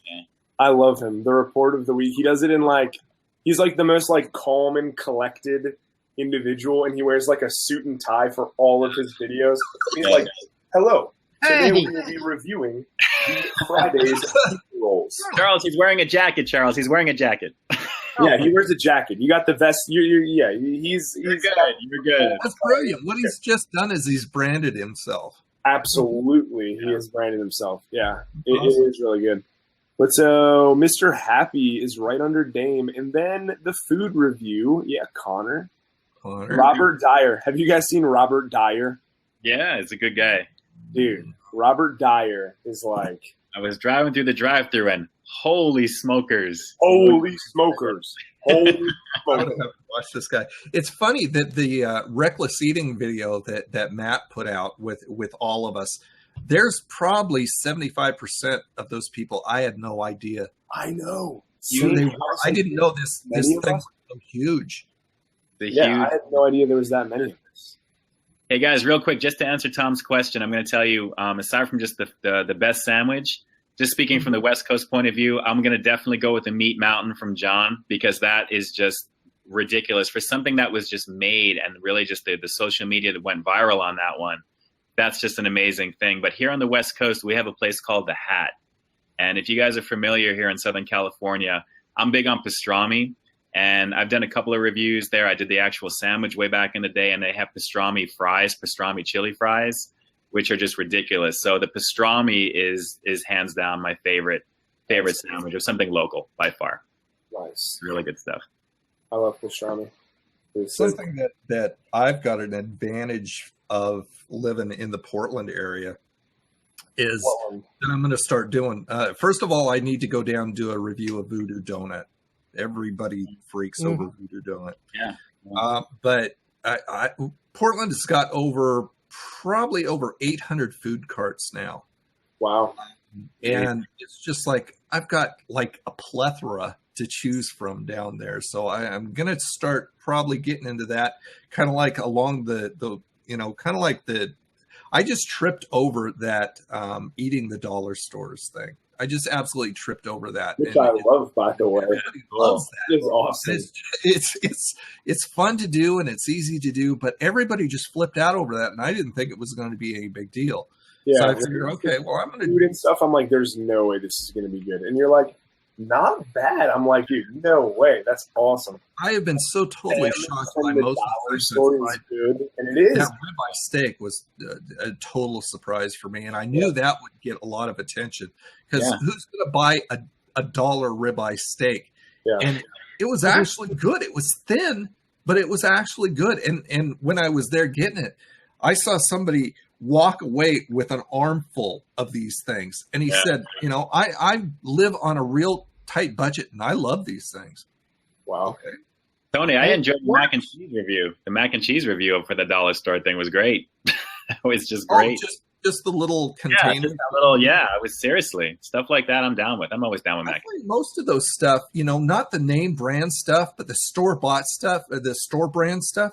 That's usually better than the name brand stuff. Yeah. I enjoy Winco's mac and cheese over Kraft. Wow, it's cool. It's very cool. Very, very cool. Well, gentlemen, it's been just shy of 3 hours. Should we finish the recording here? Really? Or... Oh. You're having fun. Are you serious? Seriously? That's awesome. That's crazy. That is awesome. Wow, that is amazing. So, starting with Tony, tell us where you're located at, Tony, so people can find you. YouTube.com/Old Nerd Reviews. I'm really dedicated this next year to getting the website together more than, because right now it's just a WordPress blog that I just kind of throw the videos up and throw Instagram stuff up on. But I mean, your website is your hub. You know, that's where everything else is supposed to come back to, and eventually where you make most of your sales. And that's just the marketing guy talking. So I'm dedicated this next year to getting the website up, but the easiest place to find me, youtube.com/Old Nerd Reviews. Okay, John, same for you. Where can we find you at? You can find me at youtube.com/Bite and Chew Reviews, and then you'll find links to everything. I also have biteandchewfoodreviews.com, and all the social media and stuff like that will be on those two sites. And Ian? You can find me at youtube.com/Peep This Out. If you do put that address in there, you may see a name that looks like DVD Bones 3, and that was my original handle way back in the day, so I was using my personal account, and I've left it as such because things have kind of mushroomed from there. But youtube.com/Peep This Out will take you there, as well as on facebook.com/Peep This Out as well. I really, really appreciate the opportunity to be on here with you guys. You guys are just, true saints and true masters at what you do. And Charles as well for having me on here. It's been an absolute pleasure. Looking forward to doing it again with you guys for sure. Well, I can tell you this will not be the only time we do this. We will be doing this again. Of course, myself and Skunkie, who's in the chat room here moderating everything, we're located over at nts-show.com for our main website. And on YouTube, we're at youtube.com/Nothing to Say Show. This video will be up on YouTube probably late tomorrow night once we get it all edited and everything. And each one of you, Tony, you've been on the show twice, a regular show. John, Ian, you're both invited to come on anytime you want to. Fantastic. It was a blast. Thank you. We're booked through the first of the year right now, but Skunkie will be getting in touch with both of you over the next few days to see about getting you on in January. Sounds good to me. Awesome. Look forward to it. All right, well, we're wrapping up the video now, folks. Thanks for watching. Thanks to everyone in the chat room for tuning in. Thank you, everybody, for joining. I appreciate it. And Ian and Tony will talk about that affiliate stuff. All right. Absolutely. Absolutely. Homie hugs to everybody. Homie hugs to everybody. It's a pleasure.